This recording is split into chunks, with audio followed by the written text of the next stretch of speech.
The 42-year-old widow had staked everything on a crumpled advertisement, and the richest rancher in the frontier had given her only a week to prove she wasn't a mistake. She had never cooked for working-class men. She knew nothing about wood-burning stoves. But what else could she do when Boston had taken everything? Her husband, her money, and her dignity? The question wasn't whether Evelyn Mercer could cook dinner. The question was whether she could survive in a land that left no room for weakness and reach the heart of a man no one dared approach. Like and comment the city you're viewing from, so I know how far this story has come. And don't leave, because what happens that weekend will change Iron Ridge forever. The stagecoach hit a rut so hard that Evelyn Mercer's head knocked against the window frame, and she sat there for a moment with her hand pressed to her temple, eyes shut, telling herself it was fine. Everything was fine. She had made this decision, and she was going to live with it, and the fact that her skull was ringing didn't change a single thing. She opened her eyes and looked out at the country. She had never seen anything like it. Boston had its own kind of emptiness. The cold space between strangers on a crowded street, the hollow sound of a door closing on a house that no longer felt like yours.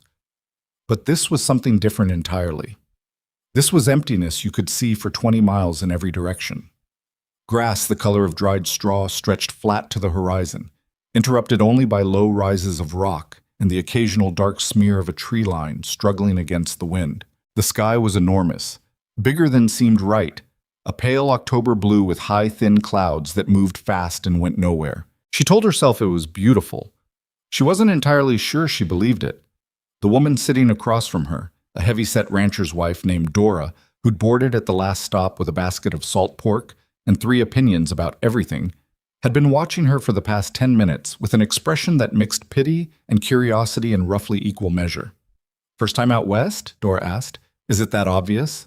"Little bit." Dora reached into her basket and produced a biscuit, held it out. "You got the look. That look like you just realized the train doesn't go back." Evelyn almost laughed. She took the biscuit because she hadn't eaten since morning, and her pride was something she could no longer afford. "I'm going to Red Hollow. I've taken a position as a cook." Dora's expression shifted. "Cook where?" "Iron Ridge Ranch." The basket went still. Dora's hand stopped mid-motion, and she looked at Evelyn with something that was no longer just pity. It was something closer to concern. "Iron Ridge," Dora repeated, like she was checking she'd heard correctly. "That's right. Colt Dawson's place."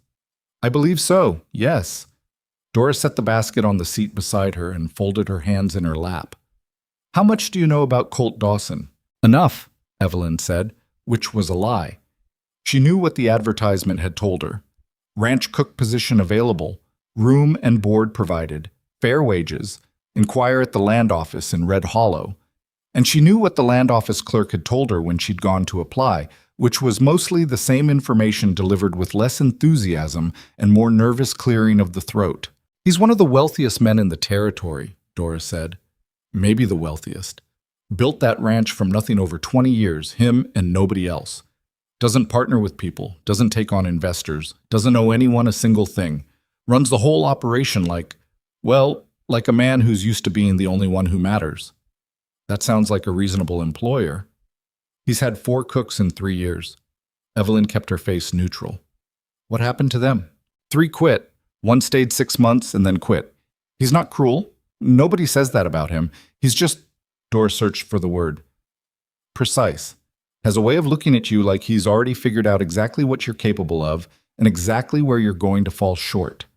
Some people can't stand it." "I've been looked at like that before?"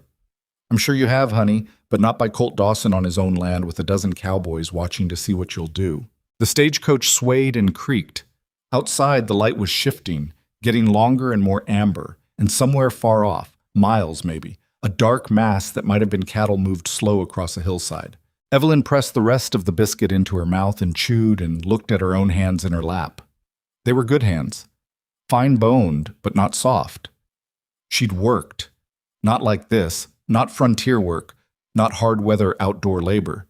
But she'd kept a house and managed a household budget and spent 6 years sitting next to her husband in his medical practice, watching and learning things he never formally taught her because it hadn't occurred to either of them that she might someday need to know them for any purpose beyond conversation. Edward had been dead for 14 months. The house had followed him into the ground 3 months after that, sold to cover debts she hadn't known existed, an amount she still found difficult to believe.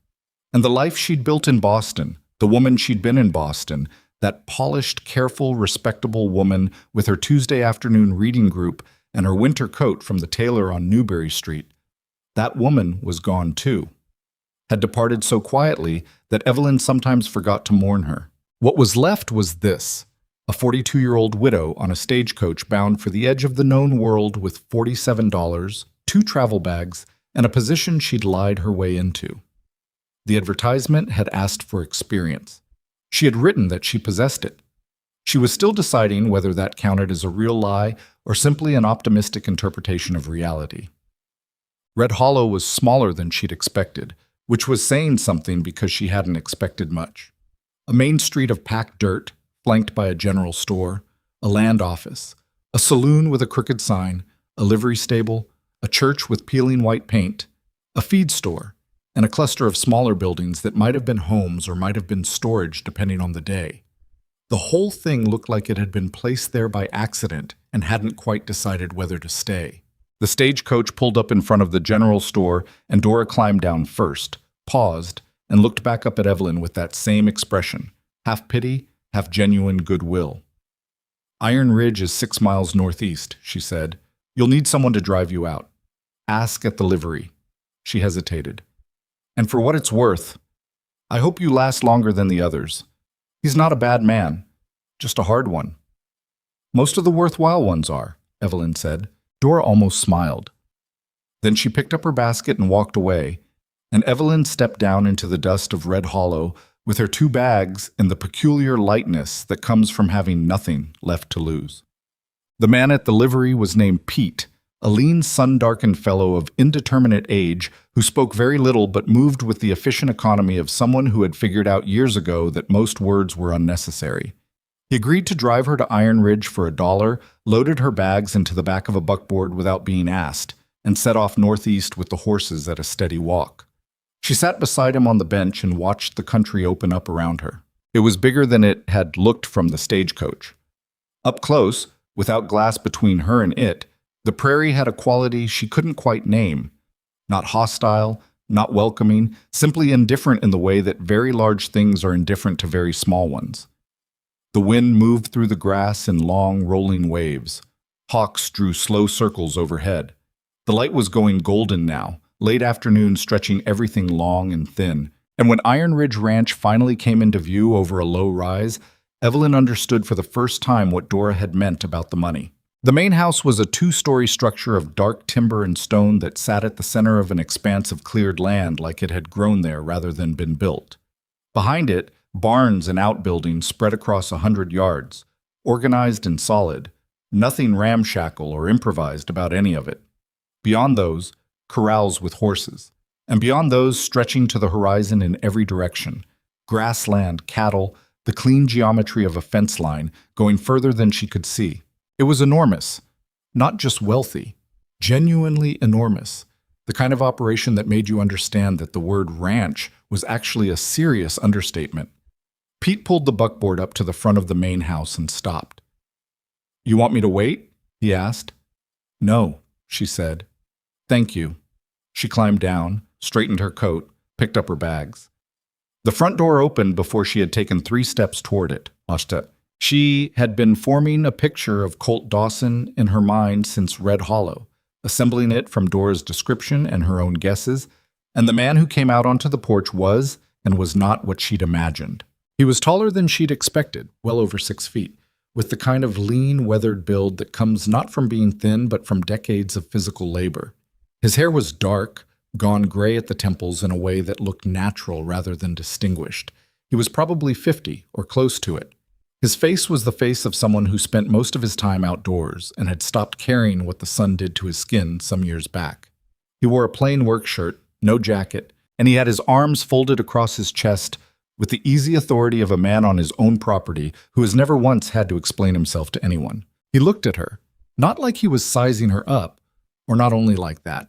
It was more like he was trying to determine something specific and hadn't reached a conclusion yet. "Mrs. Mercer," he said. It wasn't a question. Mr. Dawson. She stopped at the base of the porch steps and met his eyes without flinching.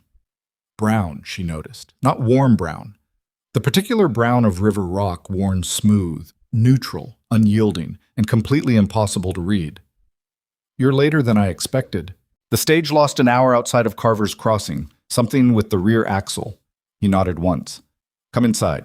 She followed him through the front door into a hallway that was wide and clean and darker than she'd expected, and then into a room that served as some combination of office and sitting room.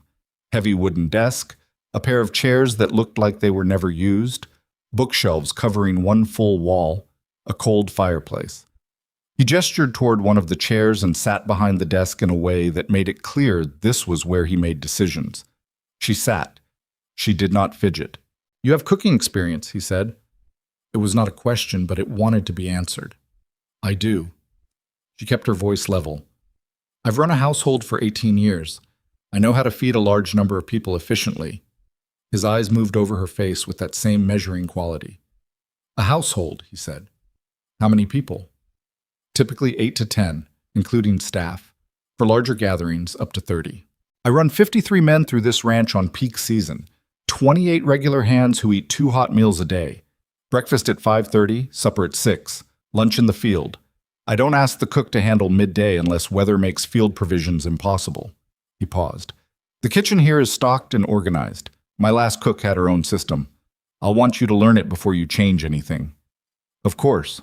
I'll also want you to meet the kitchen hand. A boy named Carl, 16, knows the pantry better than anyone. He stays. Understood. Colt Dawson leaned back slightly in his chair.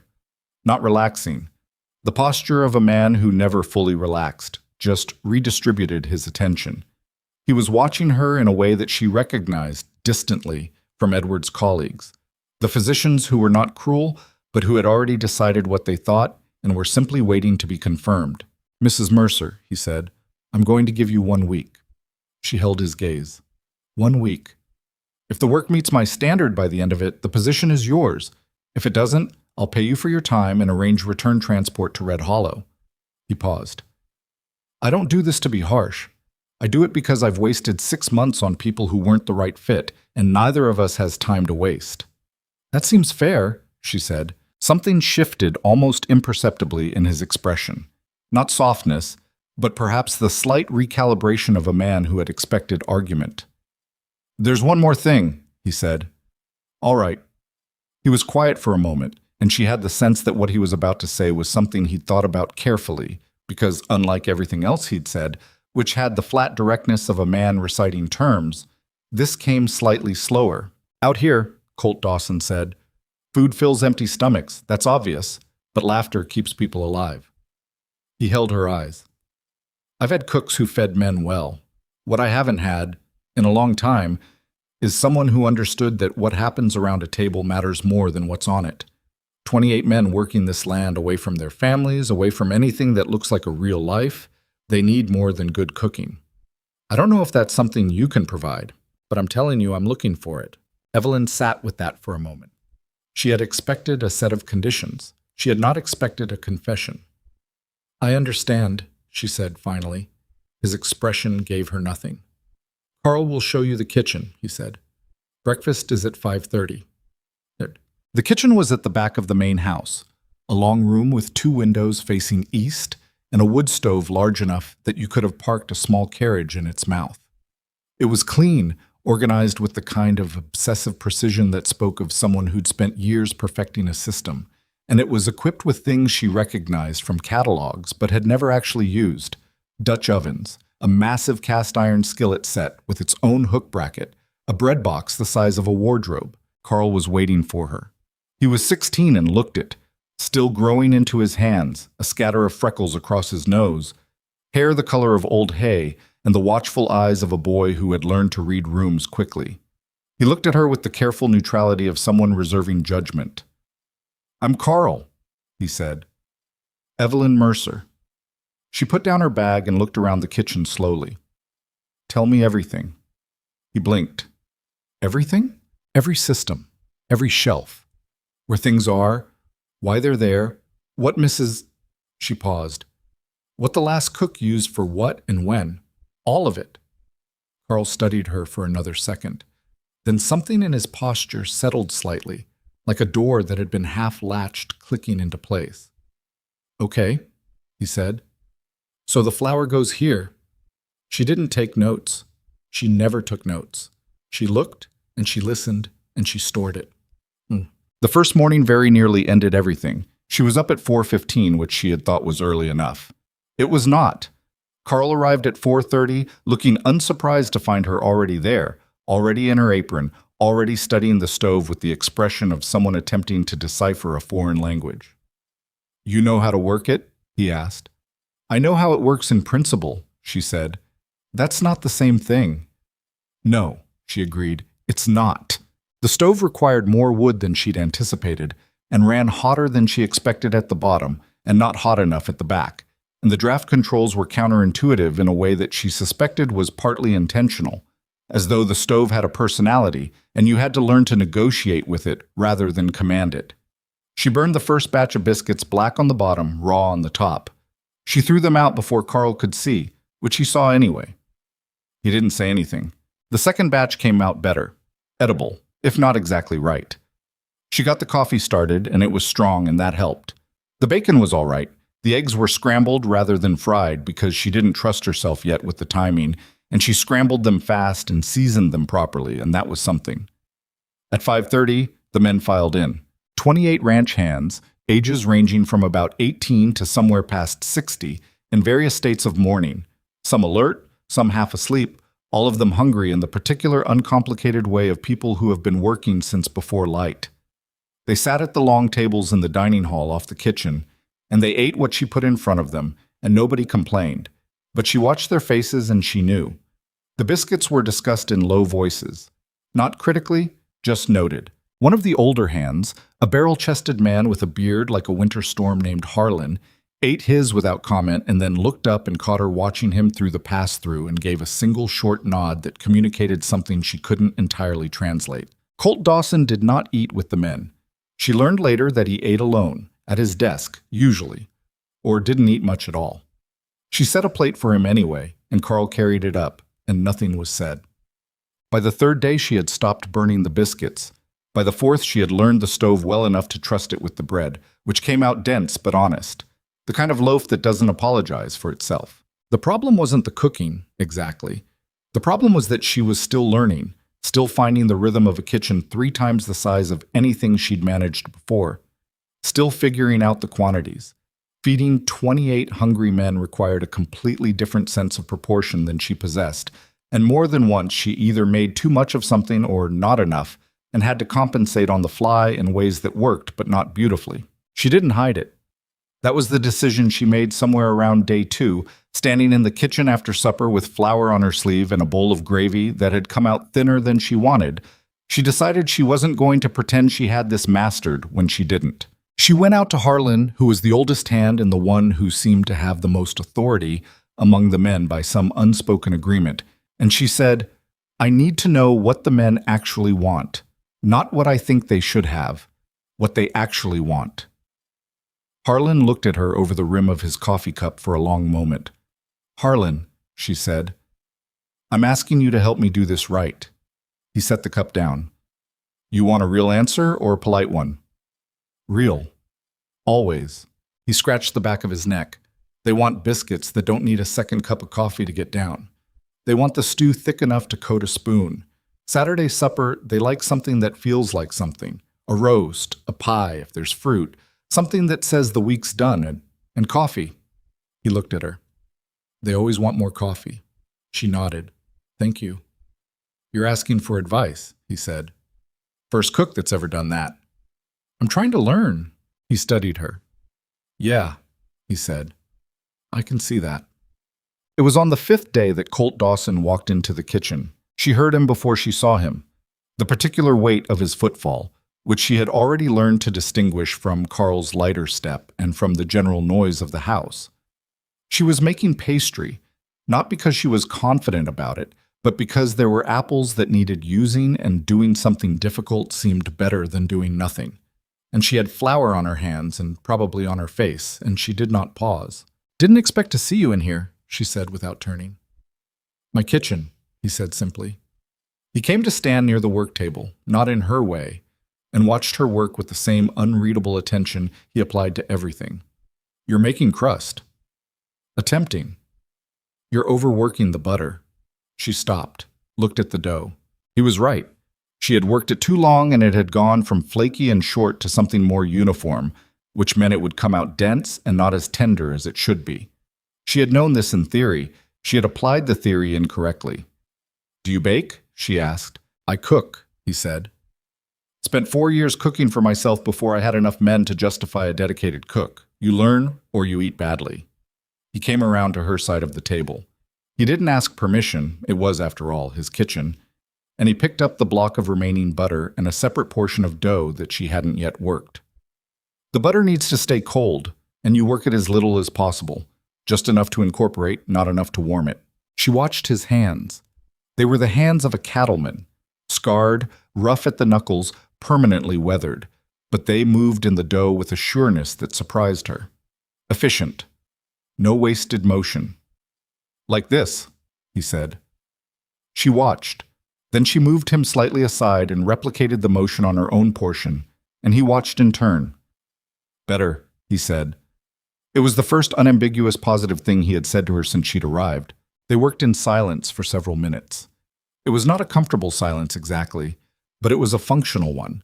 The silence of two people doing something together that takes enough attention to make small talk redundant. Why a cook? He asked finally. Not aggressively, genuinely. She kept her hands moving. The advertisement was specific: room, board, wages. He picked up the remaining scraps of dough she'd discarded and assessed them.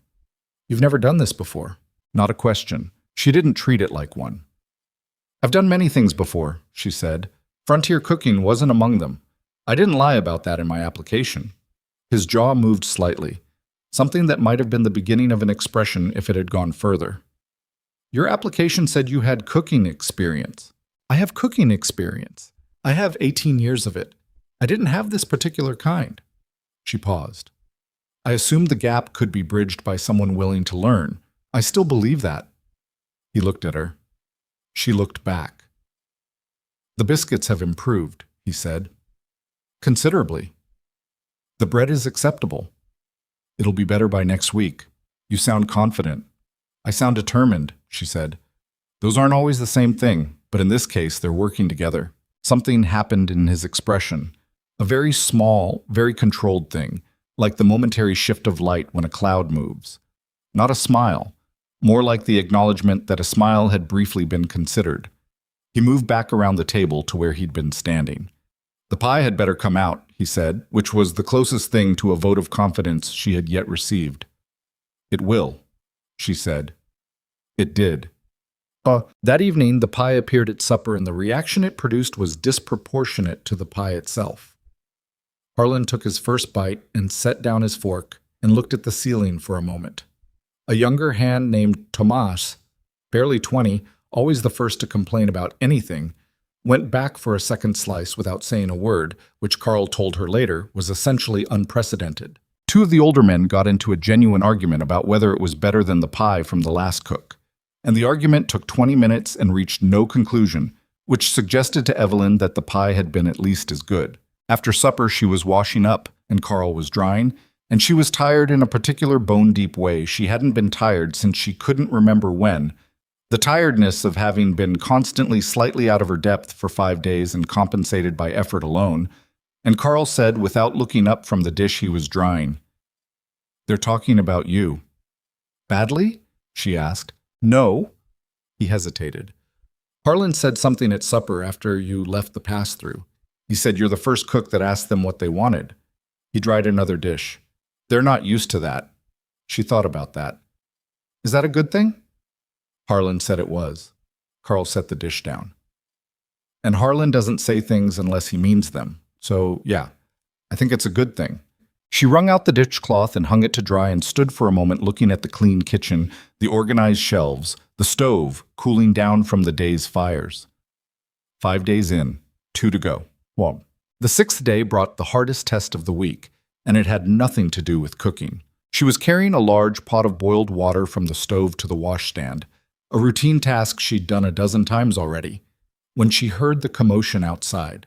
Not the usual sounds of the ranch, the voices and boot falls and the distant sound of horses. This was something off, an urgency in the shouting that she recognized without being able to name it, the particular pitch of something having gone wrong. She set the pot down and went to the window.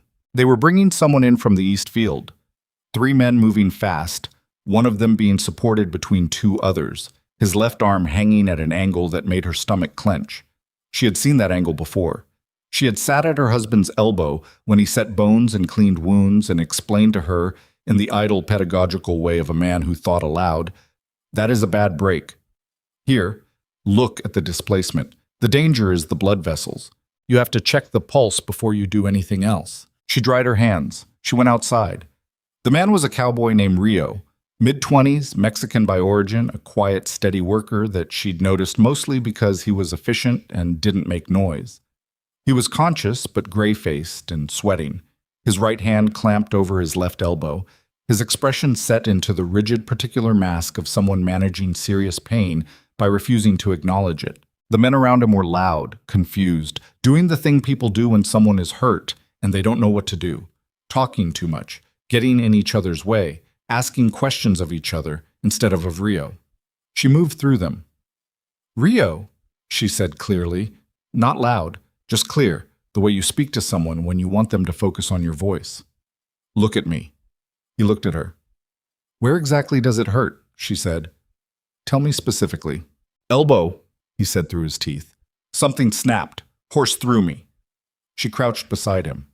They'd laid him on the ground, which was not ideal but worked, and looked at his arm without touching it yet. The swelling was already visible, the skin tight. The angle of displacement was what she'd seen from the window. "I'm going to check the pulse in your wrist," she said. "I need you to hold very still." She pressed 2 fingers to the inside of his wrist and found the pulse. Present, a little rapid, but present and strong. The blood flow wasn't compromised. That was the most important thing.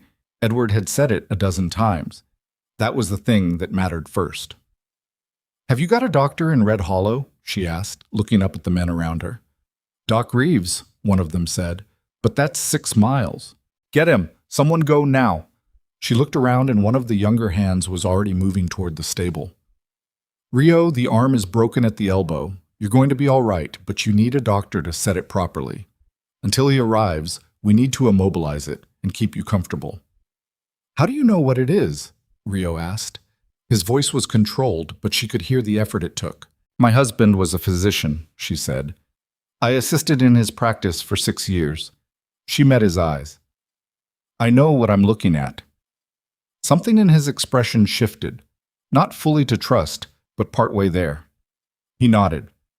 She looked at Harlan, who had appeared at some point and was standing with his arms folded, watching her with the same careful attention he applied to everything. "I need 2 flatboards, clean rags, and whatever passes for willow bark tea in your supply room," she said, "and someone who knows how to make a proper sling." "I can do the sling," Harlan said. "Good." She looked at him. "You've done it before?" "More than once." "Then you know what I need." He did, chugged. Doc Reeves arrived 2 hours later, and by then Rio was immobilized, relatively comfortable, and had drunk 2 cups of the willow bark tea that Carl had produced from somewhere in the pantry. The doctor examined the arm with the brisk efficiency of a frontier physician, confirmed the diagnosis, and set the bone with Rio biting down on a leather strap and not making a sound that he would later deny had happened at all. When it was done, Doc Reeves straightened up and looked at Evelyn. "Good work," he said. "The immobilization was done right. And checking the pulse first. Not everyone thinks to do that." "Someone taught me," she said. He nodded and started packing his bag. Then he paused. "You the new cook out here?" "I am." He picked up his bag. "Iron Ridge has needed someone like you for a while." He left before she could decide what he meant by that. Monticht. By supper that evening, the story had traveled through the ranch in the particular way stories travel in enclosed communities, expanding slightly with each retelling, acquiring details that may or may not have been present in the original event, taking on the qualities of something that was already becoming legend before it had finished being a fact. She could hear it in the way the men spoke at table. Different from before, different even from the cautious positive shift she'd noticed after the pie. There was something else now, something she had no name for but recognized. The particular respect that people extend to someone who has proven that they show up when things go wrong. She was clearing the pass-through after supper when she heard the door from the main house and turned to find Colt Dawson in the kitchen. Not unusual. He'd been in twice since the first day to check on supplies or speak to Carl, but his expression was different. He looked at her for a moment. She waited. "Rio's going to keep the arm," he said. "I know, Doc Reeves said so. He also told me what you did. That you checked the pulse first," he paused. "That you knew to check." She wiped her hands on her apron. "I had good training. From your husband. He was a good physician and a patient teacher." She met his eyes. "I never anticipated needing what I learned from him, but I'm glad I paid attention." Colt Dawson stood in his kitchen, and looked at her with those unreadable river rock eyes, and for a long moment he said nothing at all. "The week is up tomorrow," he said finally. "I know. You've done well enough," he said. Not enthusiastically, not with warmth exactly, but with the precision of a man who says exactly what he means and no more. "The position is yours." She held very still for a moment. Not from surprise, she'd been working toward this, she'd believed she could get here, but from the particular sensation of something landing that you've been holding your breath about. "Thank you," she said. He nodded once, turned to leave. "Mr. Dawson." He stopped, looked back. "What you said the first day," she said, "about laughter keeping people alive." She held his gaze. "I've been thinking about that. I think you're right, and I think the reason you said it is that you've been living without it for a long time." The silence stretched. His expression did not change. Not exactly. But there was something in the set of his jaw, something in the quality of the stillness that followed, that told her the words had landed somewhere real. "Good night, Mrs. Mercer," he said. "Good night, Mr. Dawson." He went. She stood alone in the kitchen of Iron Ridge Ranch, in the silence after the fires had been banked and the dishes cleaned and the long day finally laid down. And she looked at the organized shelves and the cooling stove and the window showing nothing but dark prairie and distant stars. She had one job. She had kept it. And she had the strange, unsteady, complicated feeling that the job was not at all the most important thing she was going to have to figure out how to do in this place. The position being hers was one thing. What the position actually required, day after day, in the specific grinding physical reality of frontier ranch life, that was something she was still learning when the second week began and didn't stop learning for a long time after. She had assumed, in some vague way, that passing the first week's test would feel like solid ground. It didn't. It felt more like the moment when you stop drowning long enough to notice how far from shore you are. The work didn't slow down because she'd been approved for it. The stove didn't get easier because she now had the right to stand in front of it. 28 men still needed breakfast at 5:30, supper at 6, and everything in between managed with the particular organized precision that a working ranch demands, and that she was still, honestly, figuring out. Carl noticed. He noticed most things. She was beginning to understand that about him. He had the quiet, observational quality of a boy who had spent a lot of time being invisible in rooms where adults were talking about things that mattered, and had consequently developed an almost professional ability to read what people weren't saying. On the Monday of her second week, he came into the kitchen at 4:30 to find her standing at the work table with a list she'd been revising since 3 in the morning, quantities, timing, what needed soaking overnight, what could be done ahead, where the gaps were. And he stood beside her and read it without being invited to. "You've got the beans scheduled wrong," he said. She looked up. "Explain." "You've got them soaking tomorrow night for Thursday supper, but Harlan's crew is coming in from the North Pasture Wednesday, and when they do that ride, they come in hungry enough to eat the table. Wednesday supper needs to be bigger than what you've got here." She looked at the list. He was right. She made the correction. "How do you know that?" she asked. "I've been here 2 years," he said simply. He pulled a stool up to the work table. "The North Pasture crew always comes back the same way, and Big Tom, the one with the red beard, he's been known to eat 4 plates if there's enough. Last cook ran out twice. She didn't ask, Evelyn said. No, Carl agreed. She didn't. They worked together in the early morning silence, her revising the week's plan and him supplying corrections that came not from any formal knowledge, but from 2 years of simply paying attention to the rhythms of the place.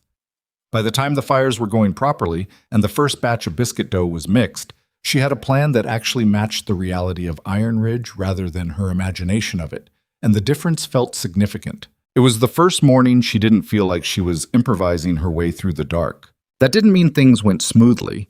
Smoothly was not a word that applied to any part of the following weeks.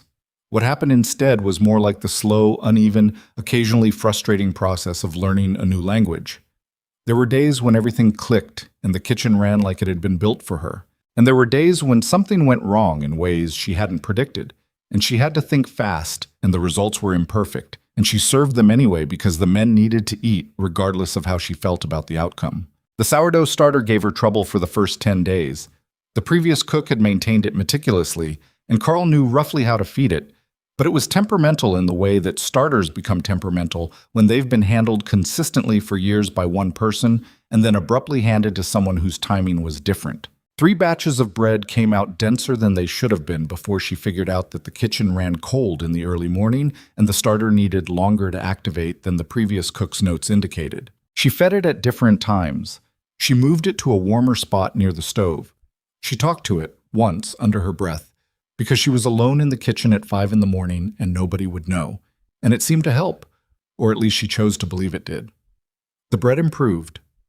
Harlan told her, about 3 weeks in, that it was better than the previous cook's. Don't tell Carl that, she said. He was loyal to her. I already told Carl, Harlan said. He agreed with me. She looked up from the pot she was stirring. He did? Said the texture was better, more chew. Harlan refilled his coffee cup. Carl's picky about bread. I didn't know that about him. He's picky about a lot of things. He just doesn't say so unless asked. Harlan set the coffee pot down. Like someone else around here. She gave him a look. He went back to the dining hall with his cup and the particular satisfaction of a man who has said exactly the right amount. The thing about learning to cook for 28 working men on the frontier was that it was not, at its heart, about cooking. It was about understanding what the work cost people. It was about knowing that a man who had spent 9 hours in the saddle in 30-degree wind was not the same person as a man who had spent the morning doing light repair work in the barn, and that what they needed from a meal was not just calories, but something that said, you did something hard today, and someone noticed. Not in words. Men like this would have been uncomfortable with words. But in the thickness of the stew and the freshness of the bread and the presence of a pie on Saturday when they'd had a difficult week. She figured this out slowly, not from reading anything, not from anything she'd known in Boston, but from watching and listening and asking questions that she gradually got better at asking. The men were not, as she'd half expected, a uniform group of interchangeable ranch hands. They were specific people with specific preferences and specific kinds of tiredness and specific things that made them laugh. And once she started to see them that way, as actual people rather than a logistical challenge, the cooking changed, not dramatically, but in the small, precise ways that make a real difference. The coffee stronger on Mondays because Mondays were the hardest. Extra biscuits when the night temperatures dropped because cold made men hungrier than they admitted. A pot of soup kept warm past supper on nights when she knew someone would be coming in late from fence work, because nothing is worse than coming in after dark to a cold kitchen. Tomas, the young one, barely 20, quick to complain and quicker to eat, came in late from a fence repair on a Tuesday night and found the soup waiting. He stood in the kitchen doorway for a moment, wet from the rain that had started after dark, looking at the pot on the back of the stove. You left that for me, he said. For whoever came in late, she said. She was at the work table doing tomorrow's prep, and she didn't look up. Sit down. He sat. She ladled him a bowl without ceremony and put a heel of bread beside it and went back to her work. He ate for a while in silence. Then, how'd you know I'd be late? I didn't. I knew someone would be. He thought about that. The last cook didn't do this. I know. Another silence. She could feel him deciding something, the way you can sometimes feel when a room changes temperature. It's good, he said finally. like the word cost him something. "Go to sleep when you're done," she said. "You've got the early shift." He went. She finished her prep and banked the fire and stood for a moment in the quiet kitchen and thought about what it meant to feed people. Not the mechanics of it, the meaning of it. Her mother had told her once, when she was young enough to still believe that wisdom came in the form of aphorisms, that the act of feeding someone was one of the most fundamental things one person could do for another. That it was older than language, older than cities, that it was something human beings had been doing for each other since before they had words for what they were doing. She had thought she understood that. She had not, until now, actually understood it. There was, running beneath all of it, the question of Colt Dawson. He was not an easy presence to ignore, even when he was physically absent, which was often. He ran the ranch from horseback as much as from his desk, out with the men more than she'd expected from someone of his wealth, involved in the actual physical work of the operation in a way that the cattle barons she'd read about in Boston newspapers never seemed to be. She would see him sometimes from the kitchen window, coming in across the east field in the late afternoon, and there was something in the way he sat a horse that communicated more about who he was than anything he'd said to her directly. A complete comfort, an absence of any self-consciousness about being watched, the posture of someone whose body had been doing this particular thing for 30 years and didn't need to think about it anymore. He ate alone, always. He'd told Carl early on that he preferred it that way, and Carl had never questioned it, and neither had any of the cooks who'd come before her. She set a plate, Carl carried it to the study, and that was that. Except that she started leaving things, not extravagantly. Nothing that could be called a gesture, necessarily, but if she'd made something that had come out particularly well that evening, if the pie crust had reached exactly the right flakiness, or the venison had braised down into something genuinely good, she would send a note through Carl, brief and practical. "The venison is better warm, the crust softens overnight, so eat the pie tonight." Not personal, just information. She wasn't sure what she expected from this. She told herself she expected nothing. This was honest enough that she almost believed it. What happened was that Carl came back one evening, about 3 weeks in, with a folded piece of paper. He handed it to her with the expression of someone who is trying hard to appear casual. She unfolded it. It said, in a handwriting that was direct and economical, like everything else about him, "The venison was the best you've made. The technique with the bay leaves is right. CD." She read it twice. Then she folded it and put it in her apron pocket and finished the washing up. "Well?" Carl said. "He noticed the bay leaves," she said. "That's it?" "That's plenty," she said. Carl looked like he wanted to say something else. He decided against it, which showed better judgment than most adults she knew. She found out, through the accumulation of small pieces of information rather than anything anyone told her directly, what had happened to Colt Dawson. It came in fragments. A sentence from Harlan here, an offhand comment from one of the older hands there, a reference that Carl made once and then seemed to regret making. She assembled it slowly, over weeks, and the picture that emerged was this. He had been married. 10 years ago, maybe 11. A woman from the eastern part of the territory, a rancher's daughter who had come to Iron Ridge as a young wife, and who had, by all accounts Evelyn could piece together, been happy there, or at least happy enough. They had a child, a daughter, Evelyn thought, though nobody confirmed this directly. Something had happened, an illness, a fever, the kind of thing that the frontier took and didn't give back. The child first, then the mother, within 3 months of each other. The timeline was vague in the way that people make timelines vague when they don't want to be the one to tell you the real details. What was not vague was the result. The ranch had kept going. Colt Dawson was the kind of man who kept things going regardless of what happened to him personally, and the scale of Iron Ridge's operation was something that required his presence whether he felt like being present or not. But the house had changed. Carl had told her, reluctantly, that the dining hall used to be used for real dinners, that there were years when Colt had hosted neighboring ranchers, when the long tables were full of voices and the house felt like a place where people lived rather than just worked. That had stopped. The table got used for the men's meals, practically, and the rest of the house quieted down.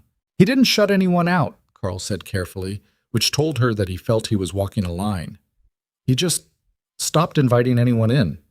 She thought about that for a long time. She thought about it when she was alone in the kitchen at 4 in the morning, working in the particular quality of silence that early morning has on a ranch. Not empty silence, but full silence, the sound of the world before it's decided to be loud again. She thought about what it cost a person to close themselves down that completely. She had lost things too. She knew what loss felt like, had spent 14 months learning its texture from the inside. But she had not responded to it by building walls.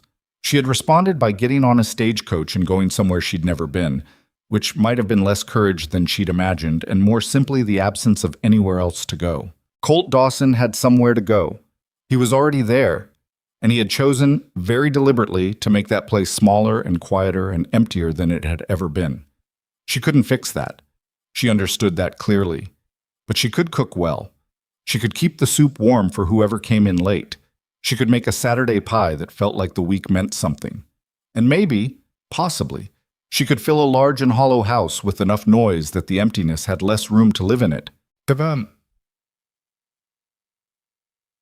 The accident happened on a Wednesday in her 5th week at Iron Ridge. She had been right about the North Pasture crew. They came in on Wednesday evening, 12 men, muddy and cold and hungry, in the particular way of people who had been working in deteriorating weather since before dawn.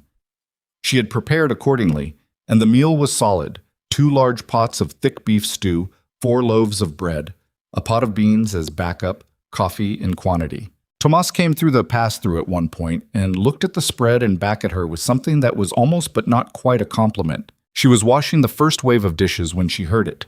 Not screaming. Screaming would have been easier to interpret. What she heard was the sudden dense silence that falls over a group of men when something has gone very wrong, followed by voices all at once, and then Harlan's voice cutting through them in the particular tone she had learned to identify as the voice he used when he needed people to stop panicking and start thinking. She dried her hands. She went to the window.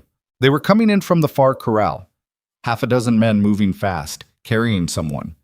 She couldn't see clearly from this angle, but the way they were moving, the way the carried man's body lay, not unconscious, she thought, the legs were moving slightly, told her enough. She went out. The man was named Danny Voss, 19 years old, a hand who'd been at Iron Ridge less than a month, and who had been working with the horses in the late afternoon when one of them had spooked and kicked and caught him directly in the left forearm. The arm was not broken the way Rio's had been. She could see that much at a glance. This was worse in some ways, better in others. The skin was broken. The impact had been severe enough to cause damage she couldn't fully assess without a closer look. What she could see was that he was losing blood. Not catastrophically. He wasn't in immediate danger of bleeding out in the next 60 seconds, but steadily, and the arm needed to be cleaned and packed and bound before anyone did anything else. "Set him down," she said. Clear voice, no hesitation. "Not on the ground. Get him to the bench." They moved him to the bench outside the bunkhouse. He was conscious and trying very hard to be dignified about a level of pain that made dignity basically impossible. And she could see in his face the particular combination of fear and stubborn pride that 19-year-old men deploy when they don't want anyone to know they're frightened. She crouched in front of him and looked at the arm. "Danny, I'm going to look at this and it's going to hurt, and I need you to hold very still. Can you do that?" "Yes, ma'am," he said. His voice was steadier than she'd expected. "Good." She looked up. "Carl, get the medical box from the kitchen, the one on the high shelf. Harlan, I need clean rags. Hot water, and someone needs to ride for Doc Reeves." "He was just here this morning," one of the men said. "He's probably still in Red Hollow." "Then ride fast." There was a second's pause. That second of assessment that happens when someone who is not usually in charge starts giving orders. And then everyone moved, which meant something. She filed it away and focused on the arm. The damage was significant, but survivable, which was what mattered. The impact had broken the skin in 2 places, and there was bruising that would get worse before it got better, but the bleeding was manageable, and the bone, as far as she could determine without X-ray equipment that didn't exist within 300 miles, was not broken, cracked possibly, but not displaced. She cleaned the wounds with the efficiency she'd learned by proximity rather than training, methodically and without apologizing for the pain it caused, because apologizing for necessary pain confused people and made it worse. Danny held still. He made one sound.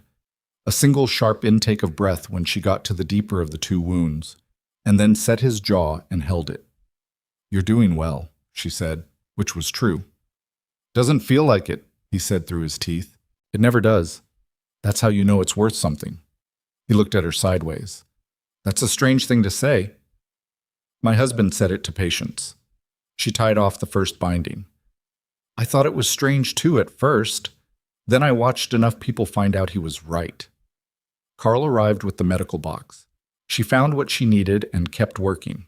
By the time Doc Reeves arrived, 40 minutes, which was fast, Danny's arm was cleaned, packed, and bound, and he was sitting upright with color returning to his face and a cup of coffee in his good hand.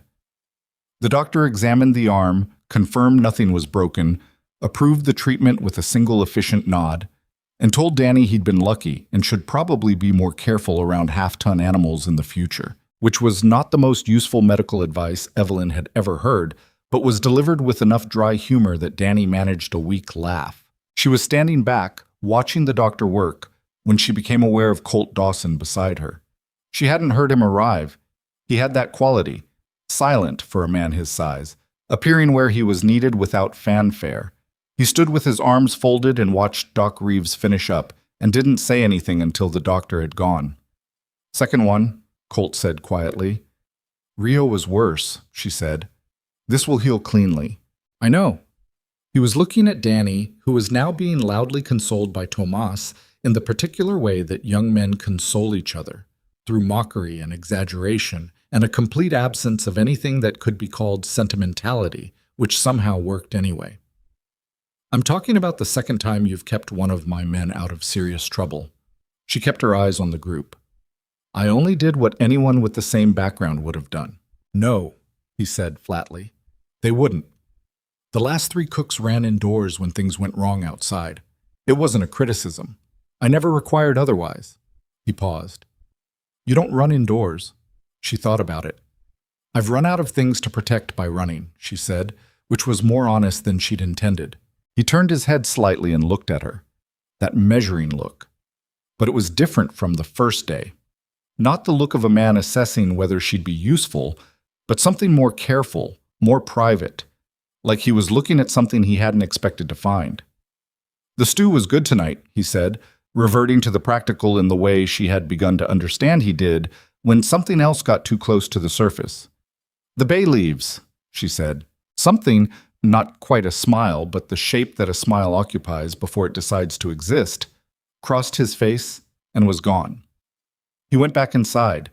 She stood in the evening air for another moment, listening to Tomas tell Danny a story about a worse injury he'd allegedly survived in the spring that was almost certainly 60% fabricated, and thinking about the particular way Colt Dawson looked at things he hadn't expected to find, and what it meant that she was apparently one of them.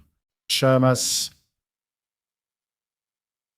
The thing that changed the dining hall happened on a Friday in her 6th week, and it happened because of Harlan.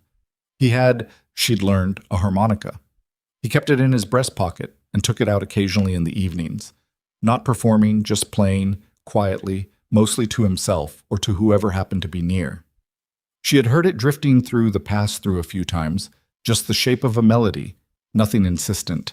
That Friday she came through with a second round of coffee and found Harlan mid-song and about half the men listening, not rapt, not a formal audience, just the natural gathering that happens around music when music is available. She refilled cups without interrupting. Someone told a story. Someone else told a better one. The table got louder and stayed louder, not rowdy, but alive, the particular energy of people who have been working hard together and are now, for an hour, not working, and who are glad of each other's company in the uncomplicated way of people who have earned that gladness. She stood at the pass-through and watched and thought about what Colt Dawson had said the very first day. Laughter keeps people alive. She had understood it then as a requirement. She understood it now as a description of something that had been missing. She made a decision. The following Saturday, she put 2 benches outside the kitchen door, facing the open prairie to the west. She said nothing about it to anyone, just put them there and went back to work. After supper, she carried out coffee and a plate of the gingerbread she'd figured out how to make using the molasses that Carl had found in the back of the pantry, and she sat on one of the benches and waited. Harlan appeared first, looked at the benches, looked at her. "Sit down, Harlan," she said. He sat. 3 more men drifted out over the next 15 minutes. Carl appeared at some point with his own coffee, which she hadn't asked him to make, but which was correct. Tomas came out last, like he was pretending he hadn't been thinking about it, and sat at the far end and ate 2 pieces of gingerbread without commenting on them, which meant they were good. The sky over the prairie in October went through colors she didn't have names for. The wind was cold, but not yet brutal. Harlan took out the harmonica and played something slow, and she didn't recognize the song, but that was fine. She didn't need to. "This is new," one of the men said. She didn't catch who. "Everything at Iron Ridge was new 6 weeks ago," she said. "That doesn't mean it has to stay new." They sat out there for an hour, until the cold made it impractical. It was not remarkable in any individual way.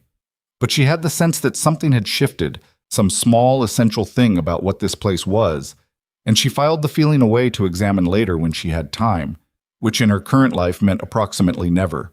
But she would try. She was carrying the empty coffee pot back to the kitchen when she looked up and saw the light on in Colt Dawson's study, and the shape of him in the window, not looking at papers, not working, looking out. She couldn't read his expression from this distance.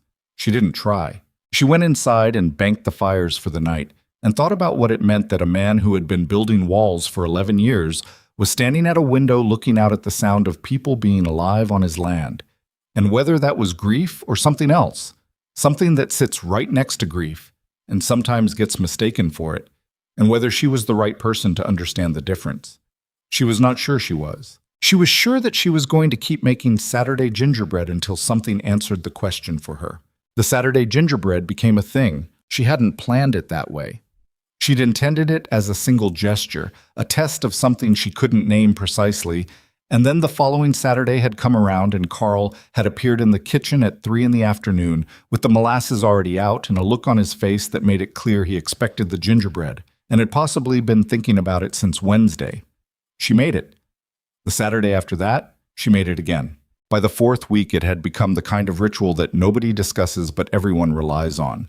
And she had learned enough about working people to know that reliable small pleasures are not small at all. They are the architecture of a life, the things that make the weeks feel like they have shape. November came in cold and clear. The prairie turned from dying gold to something starker. Gray-brown grasses, iron-colored sky most mornings. The first real frosts that left the windows of the main house white at the edges when she lit the stove at 4:15. She added a pot of hot oats to breakfast. Nobody asked her to.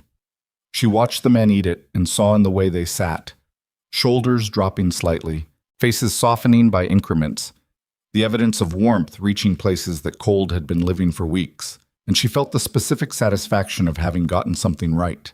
The dining hall was louder now, not rowdy, not a saloon, not the kind of loud that troubles the peace, but the particular consistent noise of people who are comfortable enough to raise their voices and laugh at things and argue about small matters that don't really matter. Harlan's harmonica made appearances inside now, not just on the benches. One of the younger hands, a tall, quiet boy from Tennessee named Ellis, had a voice that turned out, on the occasion of some bet Evelyn was not privy to be genuinely remarkable. A low, clear baritone that he used reluctantly and only when sufficiently pressured, but that stopped conversation in the way that real talent always does, even when its owner would rather it didn't. She heard him sing one evening from the kitchen and stood still for a full minute, dishcloth in her hand, doing nothing. Carl appeared at her elbow.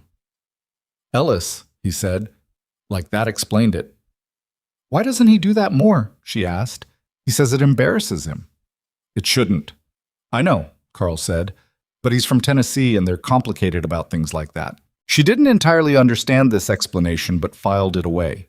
She started, without making any announcement, requesting songs on Saturday evenings. Specific songs addressed to specific people. She would come through the pass-through with coffee and say, to the room in general, but aimed at whoever she wanted, that she'd heard such and such song was a good one, and did anyone know it? And within 3 weeks, this had become a system by which the Saturday evenings organized themselves around requests that were really, structurally, permissions. Permission to do the thing, to sing the song, to tell the story, to be the person who was glad of being alive and not ashamed of showing it. Tomas, who remained prickly and too fast to judge things, was the one who named it.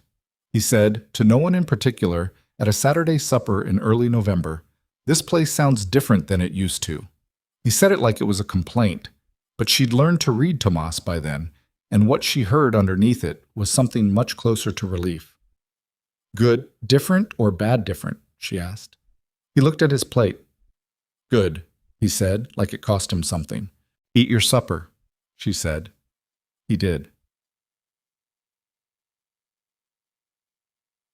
The notes from Colt Dawson continued. Brief, infrequent, delivered through Carl with the particular casualness of someone who is trying to make a habit look like an accident. She saved them without deciding to.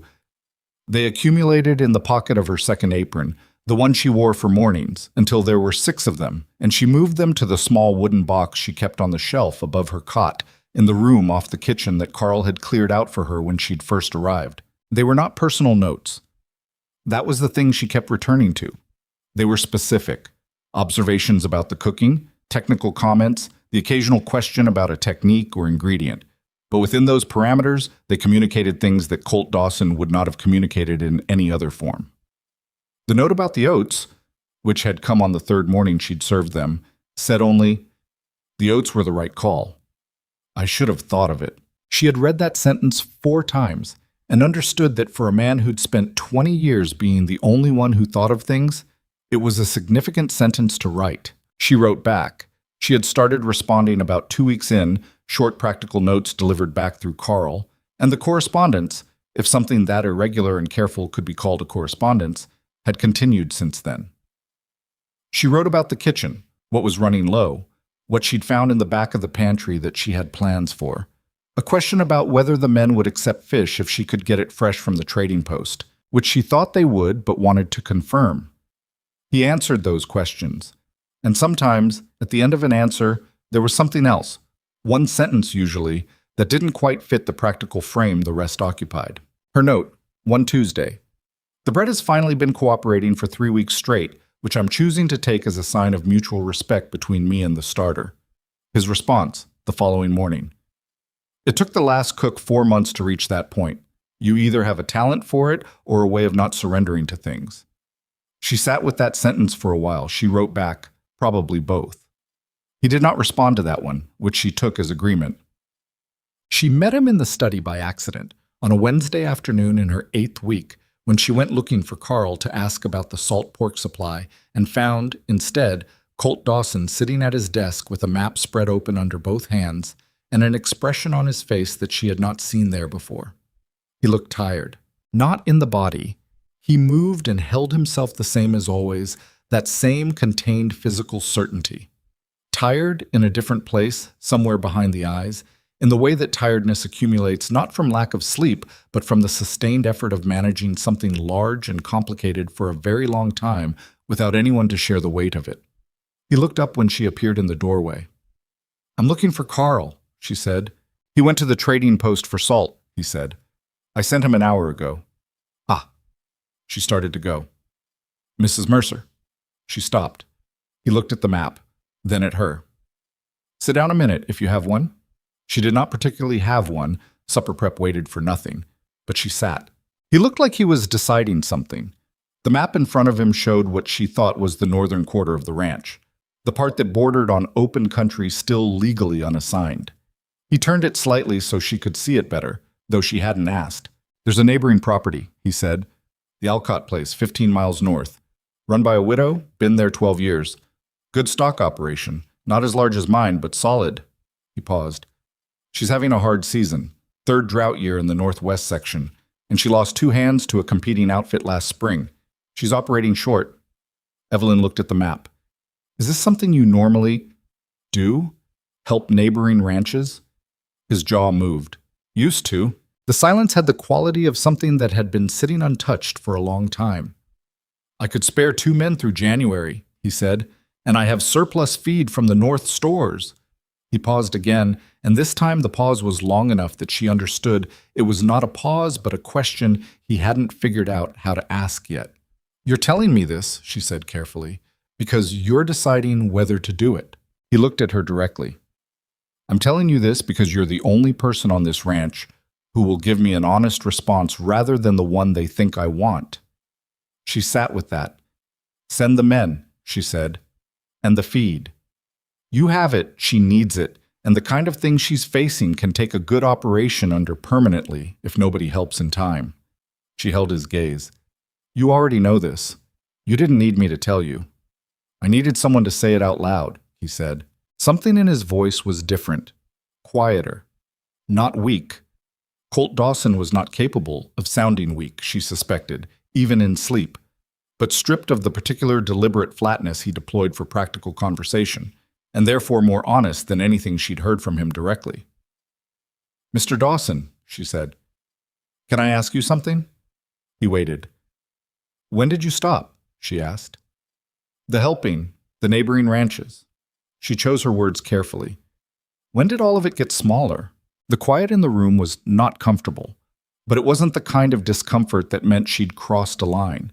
She had a sense by now for where his lines were. This was the discomfort of accurate naming. 11 years ago, he said. She nodded. She didn't push. He looked at the map for a moment, then, I'll send Morrison and Webb tomorrow. And the feed wagon. Good, she said. She stood to go. Mrs. Mercer. She turned. He was still looking at the map, not at her. The dining hall has been loud lately. She waited. I can hear it from the study on quiet evenings. He paused. I hadn't realized how quiet it used to be until it wasn't anymore. She didn't say anything for a moment. There was nothing useful to say that wouldn't be too much. Supper is at 6, she said. I know when supper is, he said, but it was not unkind. She went back to the kitchen. November deepened. The prairie under a hard frost had a particular quality of stillness that was different from summer stillness. Not resting, not warm, but stripped clean, the land at its most unadorned and honest. She had started to love it in the way that you can love a thing that makes no concessions to you, that does not soften itself for your comfort. The prairie did not care about her and never would, and there was something clarifying about that, something that made her feel, in the early mornings when she walked from the kitchen door to the woodpile in the dark and cold, with her breath making small clouds, more accurately located in the world than she had felt in years. Carl noticed this too, which surprised her. You look different, he said one morning, out of the blue, the way teenagers say things that have been accumulating for weeks. Different how? He thought about it. Like you stopped waiting to leave. She looked at him. He was 16 years old and had apparently been observing her with a clinical accuracy that she found both touching and slightly alarming. I think that's accurate, she said. He nodded, satisfied, and went back to the pantry. She went back to the bread. The storm came in from the northwest on a Thursday evening in the last week of November. She had felt it building all day. Not through any formal knowledge of weather patterns, but through the animals, which Carl told her was how you learned to read storms on the frontier. The horses were restless in the morning, and by midday the cattle in the near pasture were moving in the slow, agitated circles that meant atmospheric pressure was doing something they didn't like. The sky to the northwest had a color at 3 in the afternoon that she had no prior reference for. Not gray exactly, not black, but a greenish underlayer to the cloud mass that looked wrong in the particular way that genuinely dangerous things look wrong before you can articulate why. Harlan came into the kitchen at 4 o'clock. He looked at her without preamble. We've got a bad one coming, he said. Mr. Dawson's taking 7 men to bring the herd in from the north quarter. Rest of us stay on the grounds. She wiped her hands. How bad? Bad enough that you should know where the extra blankets are and have the stove running high by dark. He paused. And that pot of soup you made last week, the bone broth. Do you have the stock for more of that? Yes. Make it, he said. Large batch. People are going to come in cold. He left. She turned to Carl. Bone broth, she said. And the big pot. Already getting it, he said. The storm hit at 6:15 in the evening with a violence that was not gradual. One moment there was wind, strong, increasing, but manageable.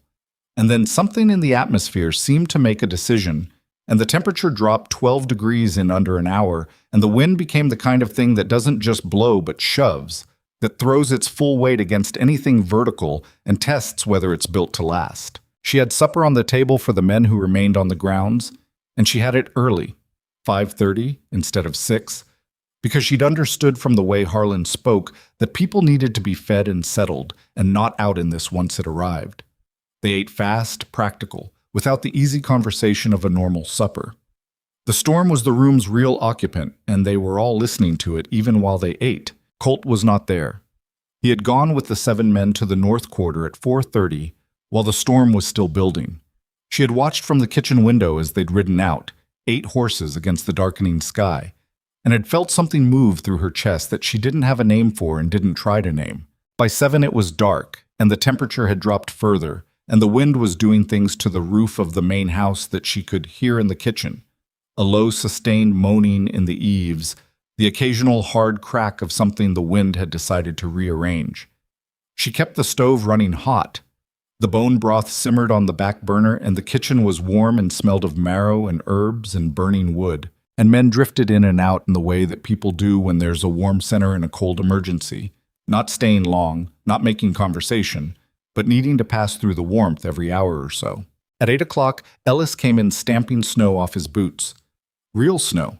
The first of the season, she realized, or at least the first she'd seen. "There's men in the east bunkhouse saying the roof is leaking over the far bunks," he said. "Not bad, but steady. Can it be patched from inside?" Harlan says maybe. He needs hands. She looked at him. "Go help him. There's a pot of broth on the back burner. Fill 2 cups and take them before you go." He did, and he went. She worked the problem the way she'd been working problems since she arrived at Iron Ridge. Practically 1 piece at a time. No energy wasted on the emotional register of how bad it was. The east bunkhouse roof. Blankets for the men who'd be moving bunks. Food that could be produced quickly and consumed without ceremony when people came in cold. Hot coffee in continuous supply. The barn needed checking. She sent 2 of the younger men who weren't doing anything useful to make sure the animals were secured and the feed stocks were protected from the damp. She was not supposed to be doing any of this. Her job was the kitchen, but she had grown up in a household where her mother's management of a crisis meant the crisis got managed, and she had spent 6 years watching her husband work emergencies with an attention that was both clinical and deeply, genuinely invested in the people at the center of them. She did not know how to look at a problem that needed solving and choose not to solve it because it was technically someone else's domain.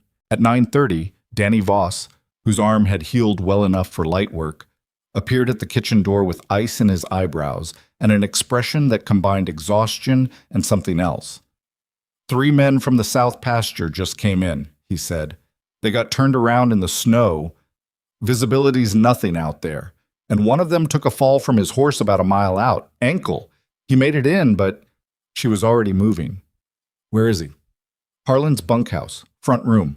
She wrapped a cloth around her hand to pick up the kettle and took it with her, along with the medical box that now lived on the shelf closest to the door because she'd moved it there after Rio. The man with the ankle was named Denny Flood, mid-30s, a compact, tough-looking man who was sitting on a bench with his boot already off, and his face set in the rigid, controlled expression of someone with a bad orthopedic injury trying to determine if it was broken or merely very wrong. She crouched and looked. Her hands moved the joint gently, systematically, checking range of motion, checking the specific locations of pain, looking for the kind of response that meant bone versus the kind that meant soft tissue. "Can you move your toes?" she asked. He moved them, slowly, but he moved them. "It's a severe sprain," she said, "possibly a hairline fracture. I can't confirm that without a doctor, and Doc Reeves isn't coming out in this, but the blood flow is good and you can move the joint." She met his eyes. "I'm going to wrap it tightly, and you're going to stay off it. Not mostly off it, completely. I've got responsibilities." "They're covered," she said, which was partly true and partly aspirational, but she said it with enough certainty that he stopped arguing. She wrapped the ankle. She sent Carl for willow bark tea. She made sure Denny had a blanket and a place to lie flat. And then she went back to the kitchen because the broth was simmering and the coffee needed making, and she still had 8 or 9 men on the grounds who needed maintaining through what was shaping up to be a long night. It was 10:15 when Harlan appeared in the kitchen doorway. He was covered in snow, his beard frozen at the edges, and he had the look of a man who had been making difficult assessments all evening and needed a moment of not making them. She handed him a cup of broth. He held it in both hands. "Mr. Dawson's still not back," he said. I know. The North Quarter is 8 miles in good weather. In this, he stopped. He knows the land. Those 7 men know it too. They'll be sheltering somewhere if they can't ride. Yes, she said. He looked at her. She kept her hands busy, refilling pots, adjusting the stove. You're not going to panic, he said, like he was confirming a suspicion. That would help no one, she said. Harlan drank his broth. The last cook, he said, when we had a bad thunderstorm in May, locked herself in her room. That sounds like it was a difficult evening. It was. He finished the broth and set the cup on the counter. This is better. He went back out into the storm. She stood alone in the kitchen for a moment, hands on the edge of the work table, and let herself feel what she'd been managing at a careful distance for the past 3 hours. Not panic. She'd told Harlan the truth. Panic wasn't in her at the moment, but something real and specific and honest. The fear that a person who has started to matter to you is in danger, and you are in a warm kitchen with every pot going and nothing you can do about the part that matters most. She had thought, in Boston, that she knew what helplessness felt like. She had known a version of it. This version had a different quality.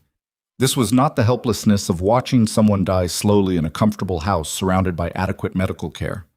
This was the frontier version, the one where the danger is vast and impersonal and weather-shaped, and the people you care about are 8 miles away in the dark and the snow. And the only thing you can do is keep the fires burning and the food ready and make sure that when they come back there is something warm waiting for them. So that was what she did. At 11, Ellis and 2 others came in from checking the barn, half frozen and grateful. She fed them. At midnight, 3 of the men from the east bunkhouse came in to report that the leak was patched, not permanently, but enough for the night, and she gave them broth and checked their hands for frostbite and told them to put dry socks on before they slept, which she had to say twice to the youngest of them, but eventually he complied. Carl fell asleep in the kitchen at 12:30, sitting upright on his stool with his head leaning against the wall, and she left him there because she needed him rested for morning, and because he looked about 9 years old asleep, and she could not bring herself to disturb him. The storm was still going at 1 in the morning, but the quality of it had changed. Still powerful, but the sharpest edge had passed, the way that even the worst storms have to exhaust themselves eventually. She heard the horses at 1:15, not the restless movements of stabled horses reacting to weather. Different hoofbeats, arriving hoofbeats, the sound of horses being ridden in from outside, multiple, coming from the north. She did not run to the window. She turned down the stove to the right temperature, picked up the ladle, and waited. The door to the main house opened at 1:20. She heard boots on the floor of the back hallway, and then the door to the kitchen, and Colt Dawson stood there covered in snow, his coat dark with ice, his face raw from the wind, and 7 men behind him in various states of frozen and exhausted and alive. She looked at him. He looked at her. All accounted for? She asked. All 8, he said.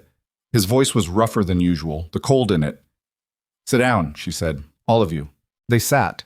She served broth first, cups passed down the line, hot enough to require both hands, and then bread and whatever was left from supper reheated, and coffee. And she moved through them methodically and without ceremony, checking hands and faces for the white waxy patches of frostbite, finding 2 cases that needed warming, slow warming, not fast, she knew this, and dealing with those before she said anything else. Colt sat at the end of the table nearest the stove, which was where she'd pointed him when he'd come in and where he'd gone without argument, which told her something about how the night had been. He held his broth in both hands and didn't say anything, and she moved around him the way you move around someone who is in the process of coming back from somewhere difficult, with attention but without crowding. She put a bowl of the thick beef stew in front of him. He looked at it for a moment. I forgot to think about supper, he said. Out there. That's what I'm for, she said. He looked up at her. I was supposed to be back before dark, he said.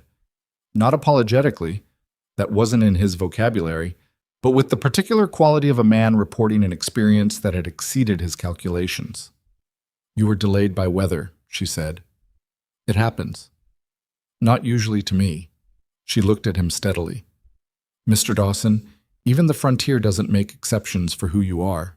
His eyes on her face were direct and very tired, and something else, something she placed after a moment as gratitude, though it wore an unusual shape on him. The herd? She asked. In. All of it. He picked up the spoon. We lost some fencing on the north boundary, but the cattle are secure. Good. He ate. She went back to checking the other men, and the kitchen was loud and warm and smelled of broth and wood smoke, and the particular smell of people coming in from the cold, wet wool, horses, the clean, sharp scent of snow that lingers in hair and clothing for hours after. She was refilling coffee when she heard Colt say, quietly, to the man beside him, Morrison, one of the senior hands, something she wasn't meant to hear. When did this place start feeling like home again? Morrison looked up from his stew. About 6 weeks ago, he said. She didn't let on that she'd heard. She poured the coffee and moved on. At 2:30, when everyone had been fed and the worst cases of cold exposure dealt with, and Carl had been woken and sent to his actual bed, she began the slow process of setting the kitchen back to rights, cleaning, banking the fires for night, organizing what would need starting early in the morning.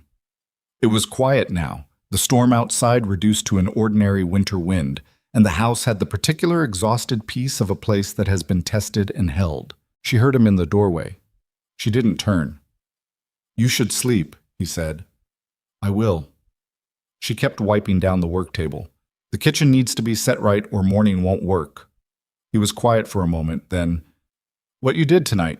Managing the grounds, the men, the injuries? Nobody asked you to do any of that. No, she agreed. It wasn't in your employment agreement. My employment agreement didn't anticipate a blizzard. She set down the cloth and turned. He was standing in the doorway in dry clothes now. He must have changed at some point, but the tiredness was still in his face, that deep down kind. I did what needed doing, that's all. He looked at her for a long moment. Colt, he said. She blinked. My name, he said. After what you did tonight, calling me Mr. Dawson seems... He searched for the word and didn't quite find one. Off. She absorbed this. All right, she said. Colt. He nodded once, started to go. Colt. He stopped. She thought about what she wanted to say. There were several things. She chose the simplest one because sometimes the simplest thing is the one that travels farthest. I'm glad you're back, she said. The silence that followed was not the silence of a man with nothing to say. It was the silence of a man who had many things to say and was deciding, for now, not to say any of them, choosing instead to take the words she'd offered and put them somewhere careful, somewhere internal, somewhere they would keep. Good night, Evelyn, he said. First time he'd used her name. She turned back to the work table. She heard his footsteps go down the hall, the quiet click of the study door. She finished cleaning the kitchen in the dark before dawn silence, and when she finally went to her room, she lay on the cot and looked at the ceiling and thought about a man standing in a window listening to the sound of laughter on his land, and then thought about the same man riding 8 miles through a blizzard to bring every last one of his people home. She had come to Iron Ridge with nothing but $47 and a lie about her qualifications. She thought that what she was accumulating instead, slow, unplanned, and entirely outside anything she'd anticipated, was worth more than anything she'd had in Boston. She was not sure what to do with that yet, but she knew, with the same certainty she'd known when she'd learned the stove and figured out the sourdough and understood what the North Pasture crew needed after a long, cold ride, that she was going to figure it out. She always did. The morning after the storm, Iron Ridge looked like something had tried to unmake it and failed. Fencing down in 3 sections.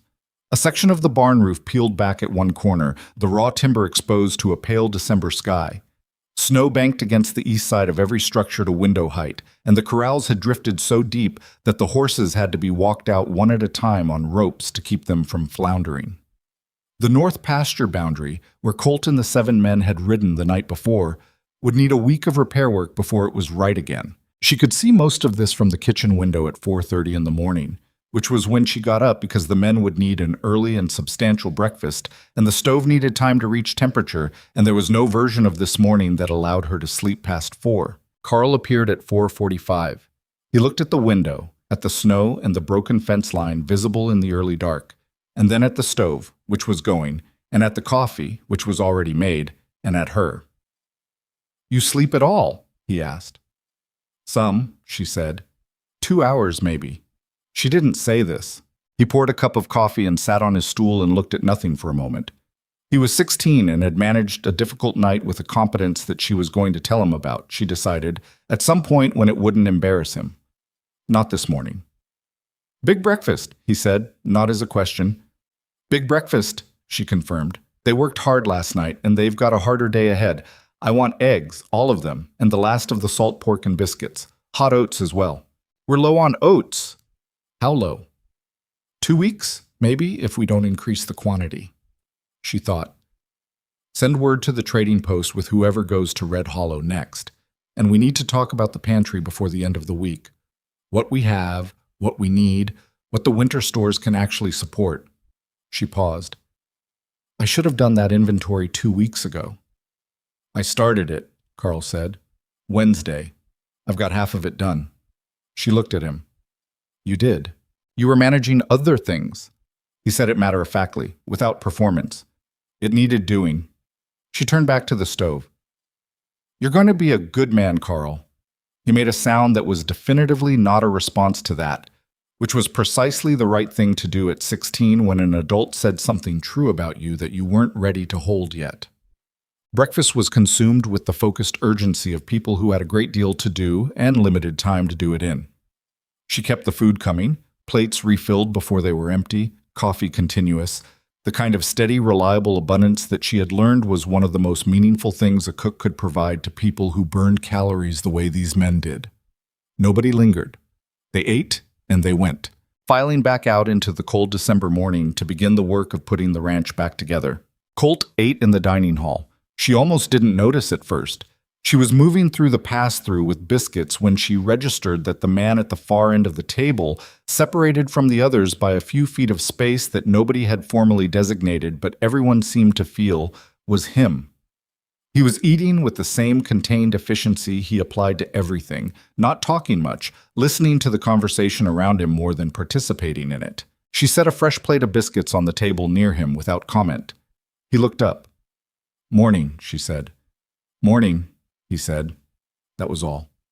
She went back to the kitchen, but the fact of him being there, at the table, among the men, in the room that had been filling up with sound and laughter for weeks, sat with her through the rest of the morning with the particular weight of something that had shifted without announcement.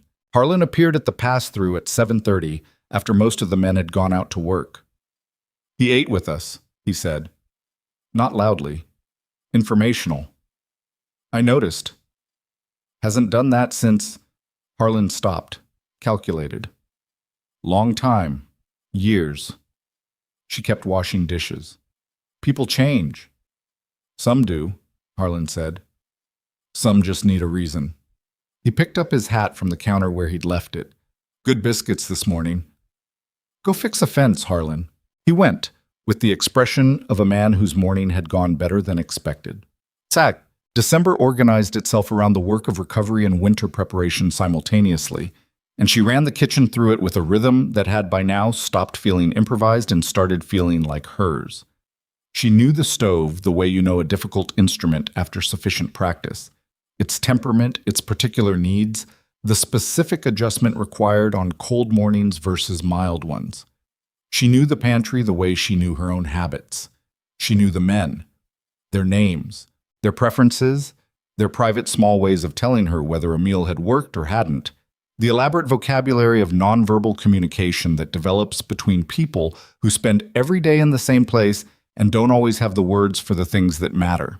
She also knew, by December, that what was happening between her and Colt Dawson was not something she could continue to manage by keeping it unnamed. She had been naming it to herself in small increments, the way you learn a language word by word. First this, then that, building toward a sentence you haven't finished constructing. She knew that she thought about him with a regularity that exceeded what his role in her life technically required. She knew that the notes they exchanged had shifted in some quality she couldn't precisely locate. Still practical on the surface, still concerned with the kitchen and the ranch and the operational specifics of running a large frontier property. But underneath that, a different current, something warmer and more personal that neither of them had named. She knew that on the nights when she heard his footstep in the hallway, after the house had gone quiet, something in her attention changed, became more concentrated, as though the rest of the room got slightly less real. She knew all of this. What she didn't know was what to do with it, because Evelyn Mercer was a practical woman who had spent her adult life making do with available realities. And the available reality was this. She was his employee. She lived in a room off his kitchen, and the man she was thinking about with increasing frequency was a cattle baron who owned more land than she would ever see in her life, and who had been building walls around himself for 11 years. She was not naive. She understood asymmetry. She had come west with nothing, and that fundamental fact had not changed, because she now knew how to manage a sourdough starter and had learned to love the shape of the prairie at dawn. She kept cooking. She kept writing the notes. She kept the kitchen warm and the Saturday gingerbread coming. She did not name what she was doing, because naming it would require deciding what to do about it, and she was not ready. The visit from the neighboring ranchers happened on a Saturday in the second week of December, and it arrived without warning the way everything on the frontier seemed to, not dramatically, but suddenly, as a fact you had to adjust to. She heard the horses from the kitchen and looked out to see 3 riders coming up the approach, well dressed for the territory, which meant their coats were wool rather than canvas, and their horses were better than average.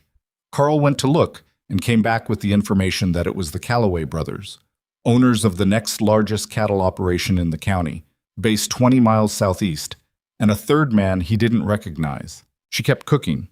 Whatever this was, it was not her business. Except that 40 minutes later, Colt appeared in the kitchen with the expression of someone who has been in an unpleasant meeting and is working to process it without letting the unpleasantness contaminate the rest of his day. She said nothing. She kept moving. She had learned by now that he would talk when he was ready, and not before, and that the surest way to shut down any conversation with him was to push toward it. He stood near the window, looked out at the snow. The Calloway brothers have been talking to the county assessor, he said. There's a proposal before the land office, a new township designation for this section of the county, resurveys and refilings. He paused. If it goes through, 3 properties in the northwest corridor lose their water rights on the tributary that feeds the upper pastures. Those properties would become unworkable inside of 2 seasons. She stopped, turned. 3 properties. The Alcott place, the Henderson homestead, and 1 other. He was looking at her now. The proposal appears to be a legal process. It is, technically, a legal process. But the outcome, if it moves through the land office without contest, would benefit one party significantly. The Calloway brothers. He didn't answer that directly. They came to tell me, to suggest that Iron Ridge's interests would be served by not opposing the proposal, that our water rights are upstream and unaffected. He paused. They were correct that our water rights are unaffected. She looked at him, and incorrect about our interests. Something moved in his expression, a very specific recognition, like a man who has been trying to find the right formulation for something and has just heard someone else say it clearly. The Alcott place, she said. The woman you sent men to in November. Clara Alcott, yes. If she loses the water rights, she loses the ranch, he said flatly. Inside a year, probably less.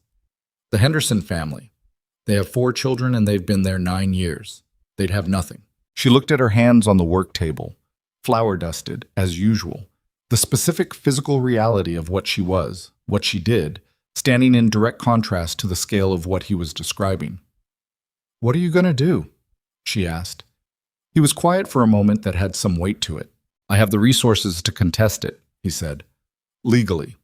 The filing deadline is January 15th. I can engage a territorial land attorney in Red Hollow and oppose the proposal through the proper channels. Another pause. It will take time, and the Calloway brothers have their own legal representation and their own relationships with the land office. But you can do it. Yes. Then you already know what you're going to do, she said. Same as the feed wagon in November.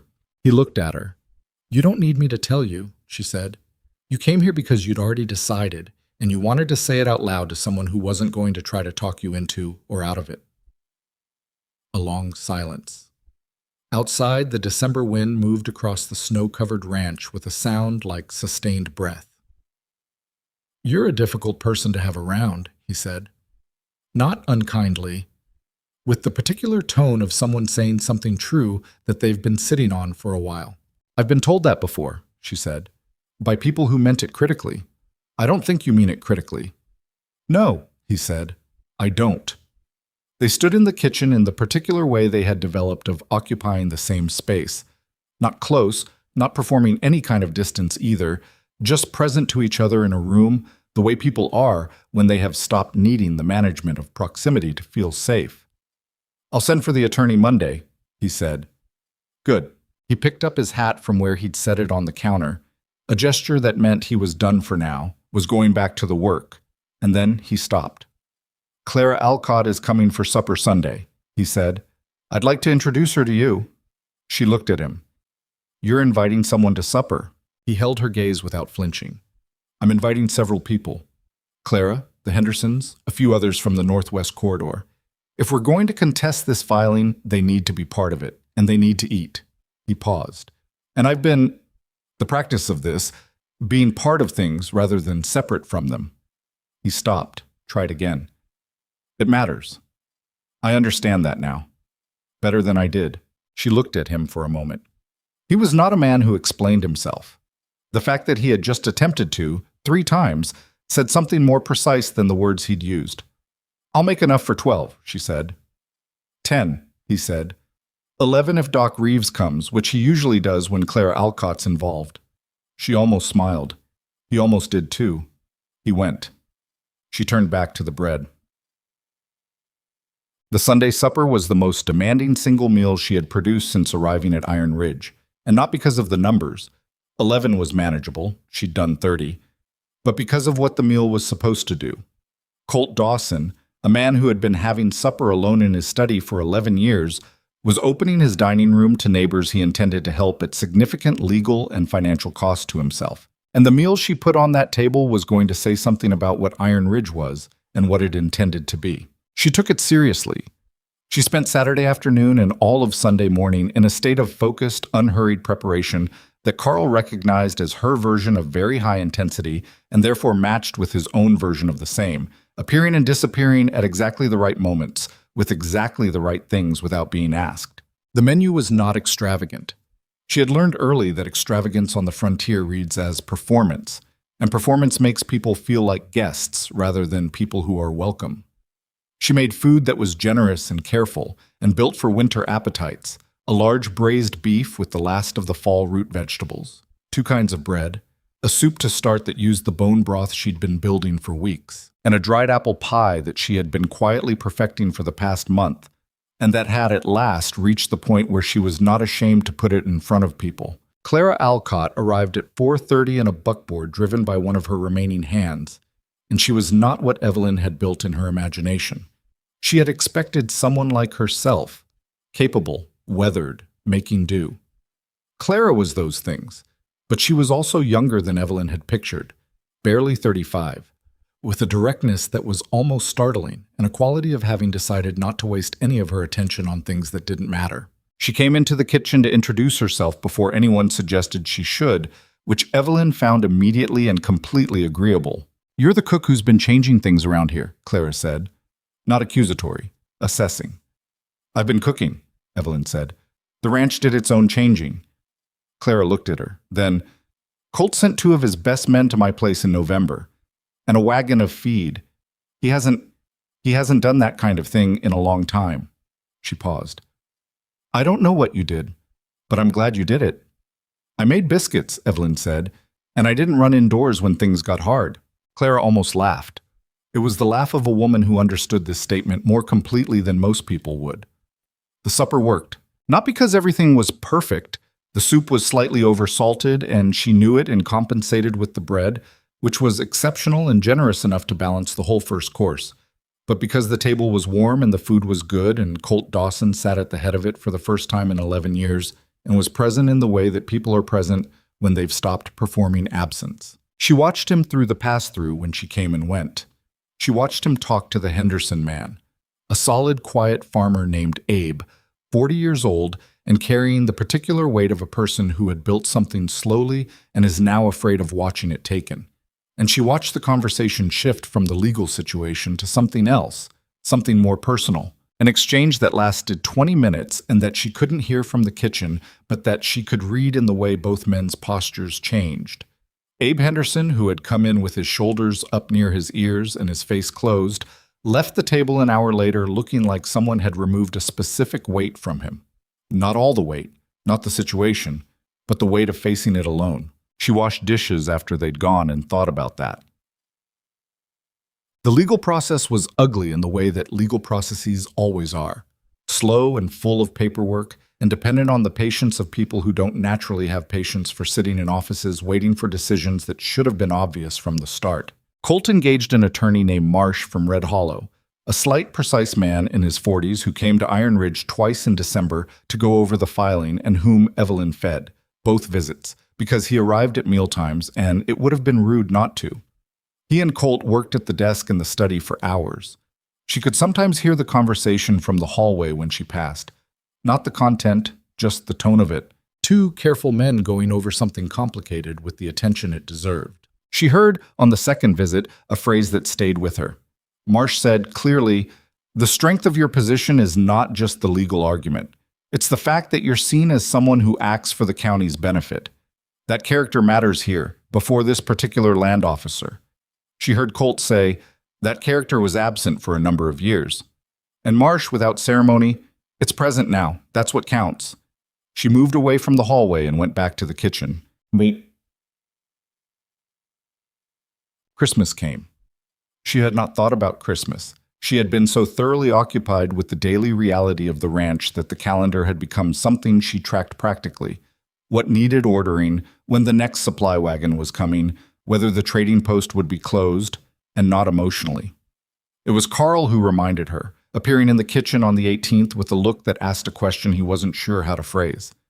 "What?" she said. "Christmas," he said. She stopped. Thought. "What does Iron Ridge usually do?" Carl picked at the edge of the work table. "Not much. When the previous cook was here, she made a Christmas dinner. It was fine. Before that, I don't remember anything special." She looked at him. He was 16 and had been at Iron Ridge for 2 years and had, she was fairly certain, no family within 500 miles. She had been concentrating so completely on the men as a working body that she had not thought enough, she realized, about who they were when the work stopped. "We're doing Christmas," she said. "Okay," he said carefully, like he wanted to believe this but wasn't committing fully yet. "Real Christmas. A proper dinner and something for the men to look at. And do we have any dried fruit in the stores?" "Some. Raisins, some prunes, maybe a little dried cherry. Can we get more from the trading post before the 25th? "Maybe." "Find out. And I need your help with something that isn't cooking." He straightened slightly. "What?" "Decorating," she said. "I know that sounds—" "I know where there's cedar," he said. "On the east slope. It smells good when you cut it." She looked at him. The careful, not quite hope on his face was something that she was going to take very good care of. "Go cut some," she said. "Tomorrow morning, first thing." He went the next morning before breakfast prep and came back with enough cedar to make the dining hall smell like a forest had moved in. And Evelyn spent 2 hours that evening, while the men were at supper, arranging it along the center of the long tables and around the windows in a way that was not elaborate but was intentional. The kind of decoration that says someone thought about this. Someone decided this day was worth marking. Tomas walked in and stopped. He looked at the cedar. He looked at the window. He looked at the ceiling, which Carl had somehow managed to hang a few sprigs from without asking permission from anyone, which she chose to consider within normal operating parameters. Tomas said. "Eloquent," she said.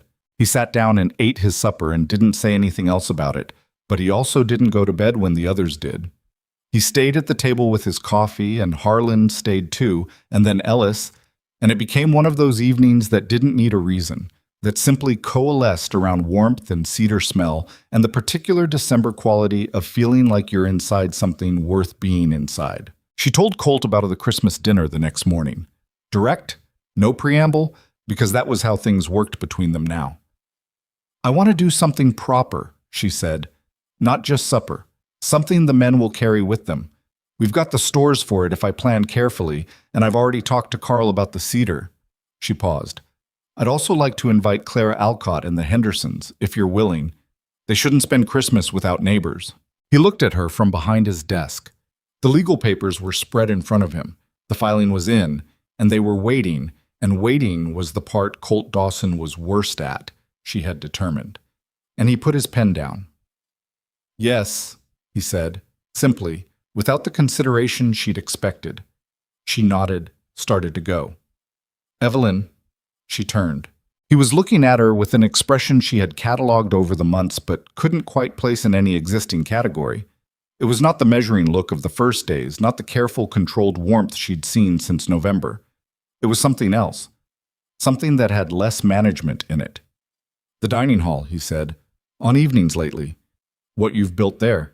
He stopped, tried again. "It's what it used to be, before." He held her gaze. "I didn't think it could be that again." The room was quiet. Outside, December wind moved across the snow. "It's not what it used to be," she said carefully. "It's what it is now. That's different." He looked at her for a moment. "You're right," he said. "It's better." She left before she said something she wasn't ready to say. Christmas dinner was not seamless. The roast took longer than planned, and Evelyn had to adjust the entire second half of the meal on the fly, which she did without broadcasting the problem to anyone except Carl, who absorbed it and compensated in the quiet, precise way that he had turned into a near-professional skill. The dried cherry pudding, which she had attempted from a half-remembered recipe and a significant amount of improvisation, came out denser than she'd intended and drier than ideal. She served it anyway, with extra cream from the cold stores, and nobody complained, and Abe Henderson ate 2 portions. Clara Alcott sat across from Colt at the table, and they talked in the way that people talk when they know each other's history and have mutually decided not to be defined by it. Carefully, but not stiffly, the way of 2 people navigating back to each other after a long mutual absence. Evelyn observed this from the pass-through and felt glad of it, uncomplicated glad, which told her something about what she was and what she wasn't afraid of. Doc Reeves came, as predicted. He sat beside Evelyn at supper, which had not been planned but which happened because she had put herself at the end of the table nearest the kitchen for practical reasons, and he had chosen the seat beside her with the air of a man who makes sensible choices without overthinking them. "You've changed this place," he said, about halfway through the meal. "People keep saying that," she said. "I've been cooking." "I know what you've been doing," he said, "and I know what cooking is, and what you've been doing is not only that." He forked a bite of the roast. "I've known Colt Dawson for 15 years.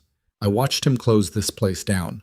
I watched him not fall apart. That's not the right description. More like he folded everything in, made himself into the minimum version." He looked at the table, at the cedar and the people and the noise. "That's not what this is." She was quiet for a moment. "He did that himself," she said. "I didn't do it for him." "No," Doc Reeves agreed. "But you made it possible.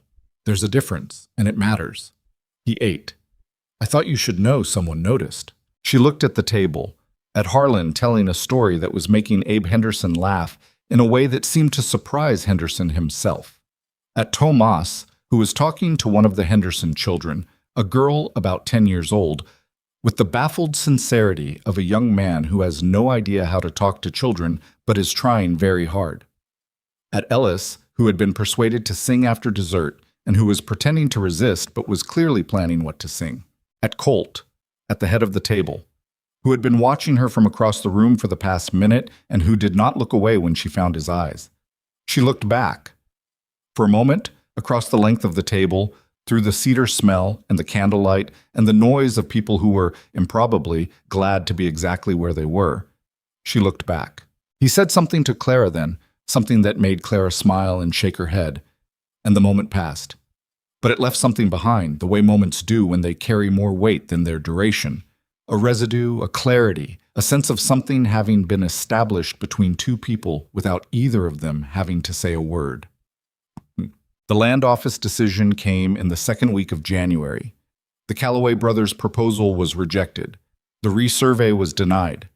The water rights of the Northwest Corridor properties were confirmed as established under the original filings. Marsh sent a letter. Colt brought it to the kitchen, which was where he brought things now, and read her the relevant section without preamble. She stood at the work table and listened. When he finished reading, she kept her hands on the dough she'd been working and said nothing for a moment. "Clara keeps her ranch," she said. Yes. The Hendersons.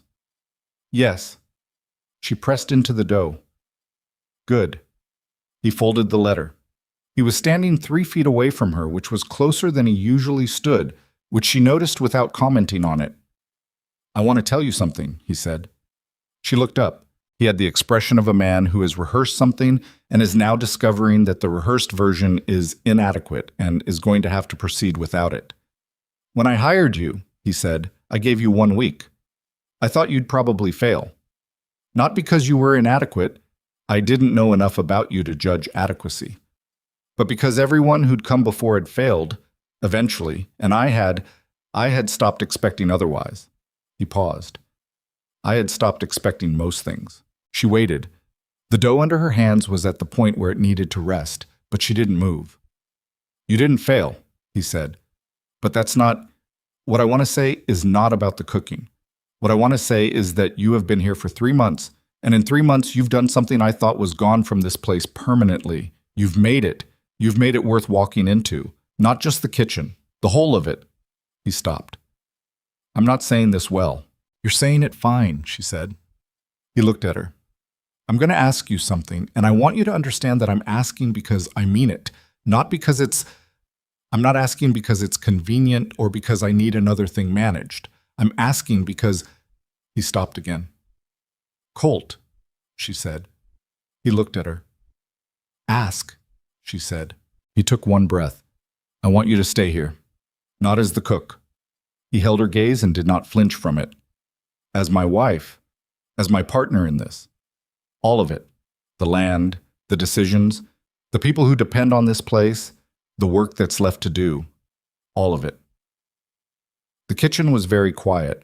She looked at him, the man who had measured her with flat eyes on a porch 3 months ago.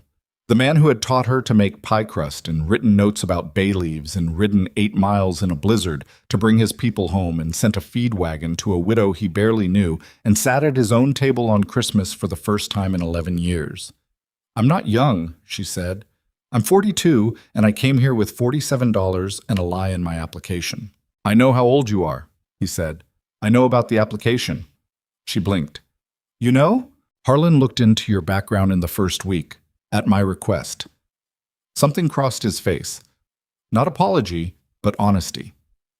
I needed to know who I was dealing with. He found that you'd described yourself as having more experience than your specific history supported. He paused. He also found that everything else you said about yourself was accurate, and his opinion, which I have trusted for 16 years, was that the gap in your experience would close faster than most, because you were the kind of person who doesn't pretend gaps aren't there. She stood very still. He was right, Colt said. She looked at the dough on the work table, at her flour-dusted hands, at the kitchen that had become, without her planning it, the most completely hers she had felt since Boston, and before Boston, honestly, if she was going to be truthful about it. I need to tell you something, she said. He waited. I didn't come here to find this, she said. I came because I had nothing. I came because poverty doesn't give you the luxury of being particular about your options, and the advertisement was specific about what it offered, and I was out of alternatives. She met his eyes. I need you to know that because I won't have you think I planned any of this or maneuvered toward it. I cooked. I tried to do it well. Everything else was... It was real, but it wasn't calculated. He looked at her for a long moment. I know, he said. That's part of why I'm asking. She pressed her lips together. Something was happening in her chest. Not the dramatic architecture of the stories she'd grown up reading, not lightning or revelation, but something quieter and more honest. The feeling of a door opening into a room you hadn't known existed, and finding that the room was warm and you could live there. I'm not easy to live with, she said. I have opinions about things, and I say them, and I don't always read situations correctly, and I burned your biscuits for 3 days. I know all of this, he said, and I'm not easy either. I've been told so by most people who've spent significant time near me. I know, she said. I've noticed. He looked at her. Something in his face had opened, the same quality she'd seen at Christmas across the table, but closer now and more direct. The expression of a man who has stopped protecting something he'd been protecting for a very long time and found the unprotected version of himself still standing. "Evelyn," he said. "Yes," she said. He blinked. "I haven't finished asking." "I know," she said. "The answer is still yes." The silence that followed was not empty. It was full of everything that had happened in the 3 months between a woman stepping off a buckboard with 2 bags and a lie, and this moment in a kitchen with flour on her hands and a man looking at her like she was the best unexpected thing that had ever walked through his door. He reached across the work table and covered her hand with his. His hand was rough and warm and entirely certain. "You're going to make me do things differently," he said. Not a complaint. "You're already doing things differently," she said. "Because of you." "Because of you," she said. "I just gave you somewhere to put it." He looked at her hand under his for a moment. Then he looked up. And Colt Dawson, who did not smile easily and had not had much cause to in 11 years, smiled, imperfectly, a little rusty, the smile of a man who had forgotten how and was now remembering. And it made him look 10 years younger and entirely human and nothing like the cattle baron she'd been warned about on a stagecoach out of Red Hollow. She thought she might be in a considerable amount of trouble. She thought she was completely all right with that. She told Carl first. Not because he was the most important person to tell. That question of hierarchy was something she had stopped being able to answer cleanly, somewhere around December, but because he was in the kitchen when she came back to it after Colt had gone, and because the look on his face when he saw her expression told her that he already knew something had happened and was waiting with the particular controlled patience of a 16-year-old who has learned that patience is a more effective strategy than asking. She picked up the dough she'd abandoned and began working it again. Her hands knew what to do even when her mind was somewhere else entirely. "He asked me to marry him," she said. Carl said nothing for a moment. "And?" he said. "I said yes." Another moment of silence. She kept working the dough. Then Carl put down the pan he'd been holding and sat on his stool and looked at the middle distance with the expression of someone processing something that is larger than expected. "Okay," he said finally. "Okay?" she said. "I mean," he stopped, started again. "I mean, yeah, okay." He looked at his hands. "Are you staying?" She understood the actual question under the question, the one that had nothing to do with the marriage and everything to do with the kitchen, the early mornings, the bread, the particular ongoing project of the two of them figuring out how to run this place together. "I'm staying," she said. "That's what yes means." He picked his pan back up. His face had done something she wasn't going to comment on because he was 16 and had feelings he was entitled to manage in his own way and on his own schedule. "Good," he said. His voice was steady. "The sourdough would die without you." "The sourdough was surviving when I got here." "Barely," he said. "I was lying to Mr. Dawson about how bad it was." She stopped working the dough and looked at him. He met her eyes with the particular expression of someone making a very small and very deliberate confession. "How bad was it?" she asked. "Bad," he said. "I'd fed it wrong for 3 weeks before you came. I didn't know how to fix it without admitting I'd broken it." She looked at him for a long moment. "Carl." "I know. Next time something breaks, you tell me." "I know." He paused. "I will." She went back to the dough. The kitchen smelled of cedar still, from Christmas, and of bread and coffee and the accumulated particular smell of a place that has been lived in with attention, and she worked in the familiar quiet of it and thought that this, right here, right now, was what the word home had been trying to mean her whole life and had never quite managed until she got on a stagecoach heading west with $47 and a lie. The news traveled through the ranch in the way that everything traveled through the ranch. By the end of the day, everyone knew, and the response was entirely in keeping with what she understood now about these specific people in this specific place. Nobody made a speech. There was no formal moment. What happened was that Harlan appeared at the kitchen door at supper time, looked at her with those steady assessing eyes, and said, "About time," and went back to the dining hall. Tomas, to her genuine surprise, said nothing directly. What he did was eat his supper and then come back to the kitchen, something he had never done voluntarily before, and stand at the counter for a moment before producing, from somewhere in his coat, a small, smooth piece of quartz that caught the lamplight. "Found this in the north pasture last spring," he said. He put it on the counter. "Figured someone should have it. The place, I mean." He looked at the counter, not at her. "It's nothing. Forget it." She picked it up. It was a good piece of quartz, clear in the center, milky at the edges, the kind of thing that a certain type of young man picks up and carries without entirely knowing why. "Thank you, Tomas," she said. He was already leaving. "Forget it," he said again over his shoulder, which meant the opposite. She put the quartz on the shelf above the work table where she kept the notes from Colt in the wooden box. It fit there. She wasn't sure why that felt exactly right, but it did. Ellis sang that evening. Nobody asked him to. He simply began at the table after supper, quietly. The way music starts sometimes when a moment is large enough to require it without requiring to be told. It was a song she didn't know, something slow and built around a minor key that opened into something more resolved toward the end. And the dining hall went quiet in the particular way it went quiet when Ellis sang, not hushed in deference, but hushed in the way that people go quiet when something is saying out loud what they were already feeling and didn't have the words for. She stood at the pass-through and listened. She did not cry. She was not that kind of woman, or had not been in a long time. Life had reorganized her relationship with tears somewhere around the first year of Edward's illness, when she had cried everything she had and discovered that whatever was on the other side of that was clearer and more durable than the crying itself. But something in her chest did the thing that happens when you understand, without choosing to understand, that you are in the right place. That the long, uncertain journey from Boston had not been a flight from something but a movement towards something, even if you couldn't have named the destination when you were on the stagecoach watching the country open up around you. She was in the right place. She had been here for almost 4 months. She was going to be here for the rest of her life.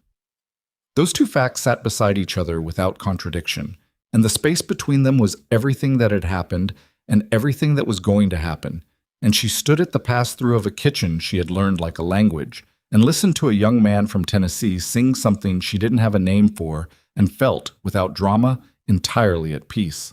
They were married in February, on a Saturday, in the main house. She had not wanted anything elaborate, and Colt had not suggested it. And the two of them had arrived at a plan that was as practical as both of them and as genuine as what had grown between them. A small gathering, the men of the ranch, Claire Alcott, the Hendersons, Doc Reeves, and the Justice of the Peace from Red Hollow. A compact, cheerful man named Alderman who arrived in a wool coat 2 sizes too large and performed the ceremony with the efficient warmth of someone who takes the work seriously without making it theatrical. The dining hall was done with the last of the cedar, cut fresh by Carl the previous morning, and she had cooked for 2 days preceding it, not to prove anything, not as a performance, but because feeding people was the most natural expression of care she possessed, and she had stopped being self-conscious about the fact that it was also the language in which she communicated most fluently. There was a roast and bread and a soup, and on the table in the center, the best pie she had ever made. The crust was exactly right. She knew it when she took it from the oven, and she didn't feel the need to be modest about it, even privately. Some things you work toward for months, and when you get there, you're allowed to acknowledge the arrival. Colt stood beside her in front of Alderman with the expression of a man who has made a decision that is correct and knows it, and is not going to pretend otherwise out of social convention. He said the words of the ceremony without stumbling, in his direct, flat voice, and what she heard in it was not recitation but intention. The tone of a man who chooses words carefully and has chosen these carefully and means all of them. She said hers. She meant all of them too. When it was done and aldermen shook their hands and the room erupted into the particular noise that men make when they are genuinely happy and have been given permission to show it, Harlan, who had told her about the biscuits and given her advice about the stew and watched her manage 2 emergencies and kept his opinions to himself through most of 4 months of careful observation. Harlan put 2 fingers in his mouth and produced a whistle that rattled the windows. Thomas cheered, which she would not have believed possible in September. Carl stood near the kitchen door with his coffee and the expression of someone who is very pleased but has decided that expressing it directly would be excessive. She caught his eye across the room and he raised his cup slightly. She nodded. Doc Reeves kissed her hand, which was a formality she hadn't expected from him, but which he executed with enough genuine warmth that she didn't find it performative. Clara Alcott embraced her properly, with both arms, the embrace of a woman who has enough experience of genuine hardship that she does not waste affection on people who haven't earned it. "I'm glad you answered that advertisement," Clara said. "So am I," Evelyn said. "Most days." Clara laughed. It was a laugh that acknowledged the most days rather than arguing with it, which was why Evelyn had said it that way. Colt appeared at her shoulder. He had been pulled into a conversation with Abe Henderson about the spring cattle market and had extracted himself with the efficiency of a man who has decided his priorities for the day. He looked at Clara with something that was not exactly warmth. He and warmth were still in the early stages of renegotiation, but was genuine and direct. "Thank you for coming," he said to her. "You'd have done the same," Clara said. "I would have," he said. "Eventually." Clara smiled. "She makes you faster." "Yes," he said, without hesitation. "She does." Evelyn looked at him. He looked back. The room was loud around them. Ellis had started something up on the musical front. Harlan was telling a story that had Tomas genuinely laughing against what appeared to be his will. And the dining hall of Iron Ridge Ranch was exactly the room that Colt Dawson had described to her on her first day, full of the laughter that keeps people alive. And she was in it, and so was he, and neither of them was going anywhere. But spring came in the way that spring comes to prairie country. Not gently, not in a gradual warming, but in fits and contradictions. A warm week followed by a late frost, mud and then dry, and then mud again. The grass coming back by inches in a color so vivid it looked like something had been switched back on after a long outage. She watched it from the kitchen window every morning, and sometimes from the porch in the late afternoon, and she had been watching it long enough by now that she recognized it, not as a spectacle, not as something to marvel at, but as something that belonged to her life the way the stove did, the way the sourdough did, the way the particular sound of the ranch coming awake before dawn did. The changes that spring was the slower kind, not dramatic. The dramatic part had happened in winter. The storm, the legal battle, the proposal, the wedding, and what followed was something different. The ordinary, complicated work of two people building a shared life in a place that demanded everything you had and occasionally more. She moved into the main house. This was practical and was understood by everyone to be practical. But it also meant she was no longer the cook in the room off the kitchen. She was the woman who ran the kitchen from the other side of a hallway, who came down at 4:15 because the kitchen needed tending at 4:15, but who came from a different place now and went back to a different place at night. The distinction was not large. In some ways it was enormous. The room off the kitchen became Carl's. She had suggested it. Colt had agreed without requiring explanation, which told her that he had been thinking the same thing or had recognized immediately why it was right. Carl moved his few things into it on a Saturday with the careful unhurriedness of someone trying not to communicate how much it mattered, and she let him have that. And the next morning, when he came down to start breakfast, she simply handed him coffee and they went to work. He was 17 now. He would be 18 before winter. He was tall enough to reach the high shelf without the stool, a development that had occurred so gradually she had almost missed it. And he was confident in the kitchen with a competence that was no longer about following her system, but about having internalized the principles well enough to apply them himself. She found herself, in the spring, teaching less and working alongside more, so the relationship reorganizing itself into something that was less teacher and student and more what she imagined colleagues felt like. When the colleagues happened to be 42 and 17 and had spent 8 months building something together without either of them exactly planning to. "What do you want to do?" she asked him one morning in April. They were prepping for the week, and the question came out of nothing in particular, which sometimes meant it had been accumulating for a while. He looked at her. "What do you mean?" "When you're grown," she said. "This isn't the only thing you could do. You're good at other things. You're good at..." "Carl, you managed the pantry inventory better than I did for the first 2 months, and you have a way of seeing the whole operation that most grown men can't manage." He thought about this with the seriousness he brought to things that mattered. "I like this," he said. "The ranch, the work of it, not just the kitchen, all of it." She nodded. She had expected something like this. "Then learn all of it," she said. "Talk to Harlan about the cattle operations. Talk to Mr. Dawson." She stopped. It was still a slight adjustment, the name. "Talk to Colt about the land management and the business side. You don't have to be just a cook." He looked at her. "Neither did you," he said. It was the most precise thing he had ever said to her. She held it for a moment. "No," she said. "Neither did I." The spring also brought the Calloway brothers, and not in a way that anyone had anticipated. She heard about it from Harlan, who came to the kitchen on a Tuesday afternoon in May with the expression he wore when he was reporting something that required careful handling. "Edmund Calloway is at the front door," he said. "Alone. On foot." She raised her eyebrows. "On foot? His horse is at the hitching post. I mean, he came without his brother, without anyone." Harlan paused. "He's asked to speak to Mr. Dawson." She wiped her hands. "Does Colt know?" "He's the one who told me to tell you." She thought about this. "Why does he want me to know?" Harlan had the look of a man choosing words. "He said he wanted you to be aware, in case you had a view." She's absorbed the particular significance of that sentence. That Colt Dawson, who had run this ranch alone for 20 years, was asking if his wife had a view before a meeting with a man who had spent December trying to strip their neighbors of their livelihoods. "Let him in," she said. "Put them in the study. And Harlan—" He waited. "Don't offer him anything. That's my job to decide." Harlan almost smiled. "Yes, ma'am." She made coffee. She'd made it carefully, the way she made everything when she was thinking about something else. Not with divided attention, but with the particular focus that comes from having a clear head and a clear purpose, and using the physical work to arrive at the necessary clarity. She carried the coffee to the study herself. Edmund Calloway was younger than she'd expected. Mid-40s, the elder of the two brothers, with the look of a man who had been comfortable for a long time and was dealing now with a version of himself he didn't entirely recognize.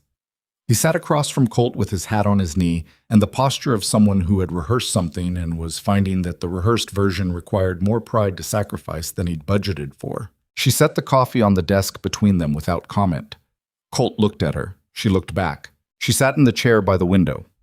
Not the chair she'd sat in on the very first day. That chair now felt historical, a prop from a version of this room that no longer existed. But the other one, the one by the window where the afternoon light came in. She had started sitting there occasionally when the study was a room she was in for reasons that had nothing to do with being received by an employer. It was a comfortable chair. She had decided it was hers. Edmund Calloway looked at her and then at Colt with a question in his face that he did not ask out loud. "Speak," Colt said. To both of them, this was not rudeness. It was practicality. Edmund picked up the coffee, put it down. "The proposal," he said. "The filing. We were wrong to pursue it." The room was quiet. "My brother more than me," he said. "I want to be clear about that. It was Garrett's strategy and I went along because I didn't examine it carefully enough and because the potential gain was significant." He paused. "Those are reasons. They're not justifications." Colt said nothing. He was very good at nothing, when nothing was what the situation required. "I'm not here to ask for anything," Edmund said. "I want to say that what you did, contesting the filing, spending the resources to protect those properties, I understand what that cost. And He stopped. "I think it was the right thing." Evelyn looked at Edmund Calloway in the afternoon light. He was a man in the specific discomfort of someone who has done something he knew was wrong, had watched it fail, and has subsequently had to live with himself on the other side of that failure. It was not a comfortable place to be. She recognized it, not from her own history exactly, but from enough proximity to the human experience of being wrong to know what it looked like. "What are you going to do about it?" she asked. Both men looked at her. "You've said what happened and why," she said. "That takes something." But Clara Alcott spent 3 months not knowing if her ranch would survive. The Hendersons' kids spent 3 months watching their parents not sleep. She held Edmund's gaze. "What do you intend to do about it?" He looked at her for a long moment, then at Colt. "She always like this?" he asked. "Always," Colt said. Edmund Calloway looked back at Evelyn. Something in his face had shifted. Not comfortable, not resolved, but slightly less defended. "What would you suggest?" he asked. "Talk to Clara Alcott," she said. "Not about business. Just go and tell her what you told us, and let her say whatever she needs to say about it, and listen to the whole of it. Then ask her if there's anything her operation needs this season that a neighboring ranch could reasonably help with." She paused. That's a start. He was quiet. That's not much. It's not nothing, she said. Start there. He came back 2 more times that spring, and by June, he and Clara Alcott had a working arrangement for shared grazing rights on the eastern boundary between their properties that benefited both operations. It was not absolution, and it was not meant to be. But it was something being built in the space where something had been broken, which is the best that most real situations allow for and more than many manage. Thus, the question she found herself returning to through the spring and into the summer was not the one she'd expected to return to. She had expected to spend more time on the practical questions: how to manage a household that was now also a marriage, how to be a wife to a man who had been alone for a very long time and had developed habits of solitude that were not always convenient, how to navigate the particular asymmetry of their situation without losing the self she'd brought to it. Those were real questions, and she worked through them, imperfectly, in the daily accumulation of small choices that constituted a life lived alongside another person. But the question she returned to most was simpler and stranger. What had she actually been before this? Not who. She knew who she had been. A physician's wife, a household manager, a woman of a particular Boston social tier who had done the expected things with the competence expected of her, and had not, in 18 years, seriously examined whether the expected things were the right things or simply the available ones. She had been competent and careful and socially correct, and she had loved Edward in the way that you love a person you've built a shared life with, genuinely, with loyalty and real affection, but also with the particular limitation of a love that was never tested by anything more extreme than ordinary human difficulty. She had not known, in all of that, what she was actually capable of. This was not a comfortable realization. It would have been easier to believe that she had always been this person. The woman who walked into emergencies without flinching, who asked for help when she needed it, who understood intuitively that feeding people was an act of genuine care rather than domestic obligation, who could love a difficult solitary man and be loved by him without either of them losing the particular truth of who they were. But she had not always been this person. Or she had been this person potentially, latently, and had simply never been put in a situation that required her to become it. What the frontier had done, what poverty had done, what the stagecoach and the advertisement and the 1-week trial and the broken stove and the prairie storms had done, was remove every available alternative to becoming fully herself. There had been no comfortable option to fall back on, no social expectation to satisfy that didn't require her to actually work, no version of success that she could achieve without being genuinely good at something that genuinely mattered.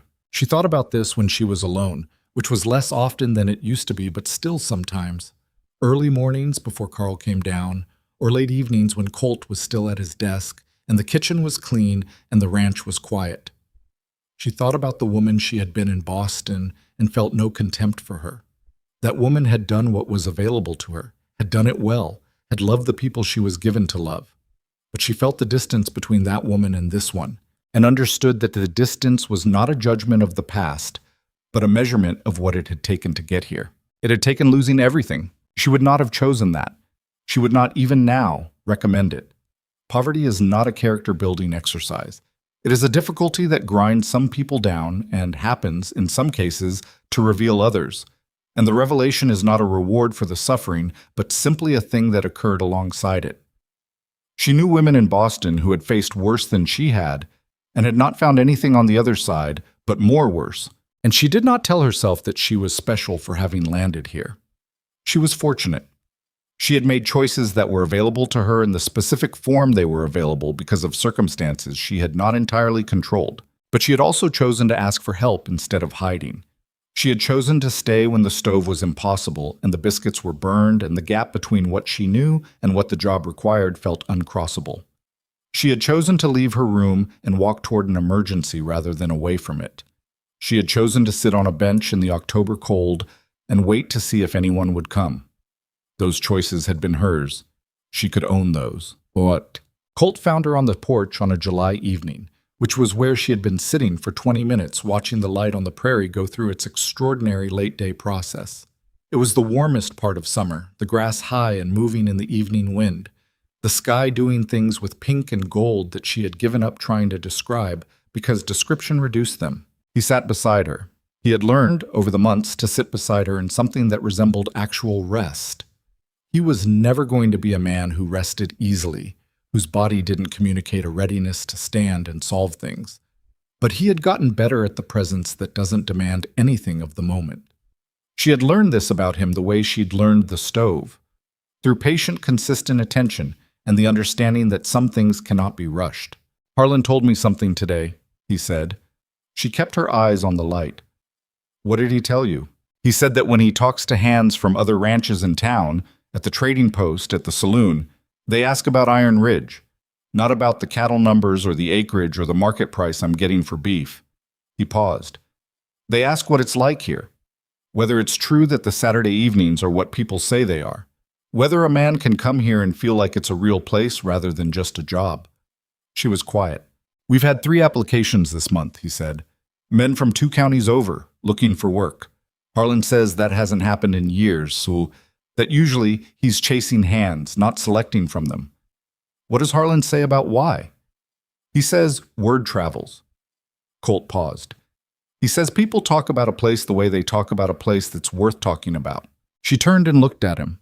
He was looking at the prairie, the same view she'd been looking at, and she could see in his profile something she had watched develop over 8 months, the gradual return of a man to his own face. He had looked in September like someone who had been somewhere difficult for a long time and had constructed a permanent expression designed not to show it. He looked different now, not younger exactly, and not softer. She would not have wanted either of those things, they would not have been him, but more complete somehow, more present. "It's not the Saturday evenings," she said. He glanced at her. "It's not the food or the music or the gingerbread," she said. They're the form of it. The thing that people are talking about, the reason those men are applying, it's that this is a place where people matter, where the work is serious and the standards are high, and you're also, at the end of the day, a person, not just a function." She paused. "You built that. For 20 years you built the land and the herd and the operation. That part was always here. What was missing was the permission to be people while you did it."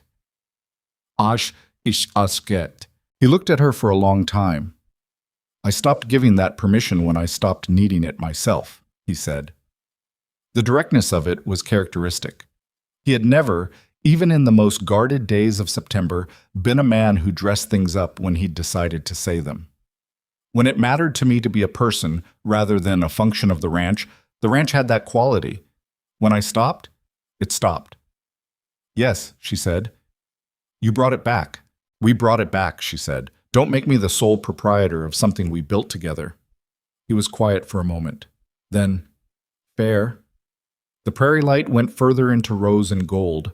Somewhere in the distance, the north pasture, she thought, a group of cattle moved, their shapes small and dark against the brilliant grass. "Clara's managing well," he said. "Abe Henderson's north section had a good first cutting. Edmund Calloway has been to see her twice." "I know. You told him to go." "I suggested it. It was the right thing to suggest." He paused. "I wouldn't have thought of it." She looked at him. "You would have," she said. "Eventually." He almost smiled. "You make me faster," he said. She recognized the echo of what Clara had said in February and understood that he'd heard it too, and had been sitting with it, and had decided to claim it as his own. "And you make me steadier," she said. "We're a reasonable arrangement." "Reasonable," he said. "Don't look at me like that, Colt. You know what I mean." "I know exactly what you mean," he said. "I just think you understate." She looked at the prairie. "I learned from you." He made a sound that was not quite a laugh but was adjacent to one, and the evening settled around them, warm and unhurried. Honk. There is a particular thing that happens to people who find themselves in the right place after a long time of being in the merely adequate place. And it is not the dramatic recognition that stories often make it, not a lightning moment of clarity, not an arrival with trumpets. It is quieter than that. It is the morning when you wake up, and the first thought is not about survival, but about what you want to do with the day. It is the evening when you sit beside someone in the dark, and the silence has no anxiety in it. It is the moment in the kitchen at 4:15 when you light the stove, and the familiar smell of it fills the dark room, and you think, not dramatically, just accurately, that you are where you are supposed to be, doing what you are supposed to do. Evelyn had that morning in July, and many mornings after it. She would have other mornings in the years that followed that were harder. The frontier did not become gentle because she had found her place in it, and a ranch the size of Iron Ridge provided a continuous supply of problems that needed solving, and difficulties that needed managing, and situations where the right answer was not clear, and you had to make a choice and live with what the choice produced. She would argue with Colt because they were both opinionated and both direct, and the combination of those qualities in close quarters at high stakes produced disagreements that were sometimes long and occasionally loud, and always eventually resolved by two people who respected each other enough to see the argument through to its actual end rather than stopping at the point where pride wanted to stop. She would have days when the kitchen felt impossible, and days when she missed Boston in a way she couldn't entirely explain. Not the life she'd had there, but the idea of it. The version of herself she might have been in a different world, which was a useless thing to miss, and which she missed anyway because she was human. Carl would leave eventually. She knew this, and so did he, and the knowing of it was in the room between them sometimes on early mornings over the bread. Not sad exactly, not dreaded, just present, the way the future is present when you love someone.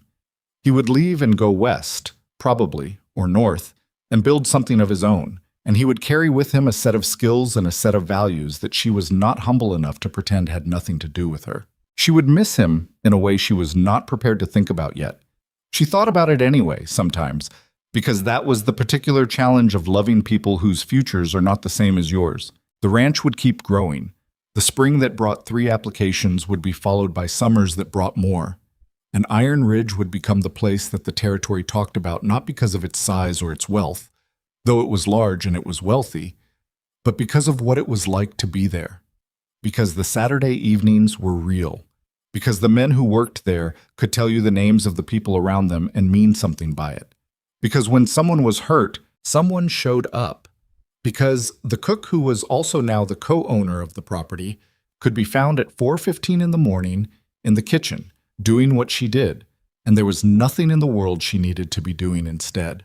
That was what Iron Ridge became, and it became it the way all real things become themselves, not through a grand design, not through a single decision or a single person's vision, but through the accumulation of small choices made by imperfect people who kept showing up.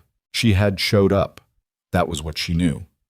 She had arrived at Iron Ridge with almost nothing. No relevant experience, inadequate money, a qualification she had misrepresented on a piece of paper. And she had showed up every day at 4:15 in the morning and asked for help when she needed it and refused to run indoors when things got hard and kept the soup warm for whoever came in late and made the Saturday gingerbread and said yes when a solitary man with river rock eyes asked her to stay. She had not been special. She had simply been consistent, which she had learned was often more valuable and far more rare. She had not rescued anyone. Colt Dawson did not need rescuing. He was a grown man with full possession of his faculties who had made a choice to close himself down and made another choice, when the time came, to stop. Evelyn had not orchestrated his opening. She had simply been a person worth opening for, and had been present and specific and real enough that he'd had something to open toward. That was the truth of it. Not a fairy tale. Not a rescue. 2 people, each broken in their own particular way, each in possession of things the other needed without either having come looking for exactly that.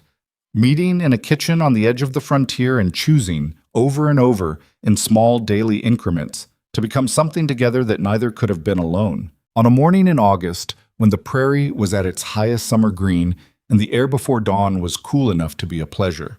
After the heat of the days, she stood at the kitchen window with her coffee and watched the light begin at the eastern horizon. That slow, specific brightening that starts imperceptibly, and then all at once, the world going from dark to possible. Colt appeared in the kitchen doorway. He did this sometimes, now. Came down before the work required it, before the day demanded anything of him, and stood in the room that used to be only hers and drank coffee and looked out the window at the same view she was looking at. He stood beside her. They watched the light come. Neither of them said anything, because there was nothing that needed saying. Everything was being said already, by the light and the kitchen and the smell of coffee and the sound of the ranch beginning to wake around them. The horses shifting in the barn, the distant first voice of a man starting his day. The particular silence of the house that was not empty but full, that was not quiet, because nothing was there but quiet because what was there was enough. She pressed her shoulder against his arm. He put his hand at the small of her back, brief and warm. The light came. Iron Ridge woke, and Evelyn Mercer, who had arrived on a stagecoach with $47 and a lie, who had burned the biscuits and learned the stove and asked for help and stayed, stood in the kitchen that was hers, in a life that was hers, in a place that was hers, and watched the frontier find its heart. It had always been there. It had only needed someone willing to look for it.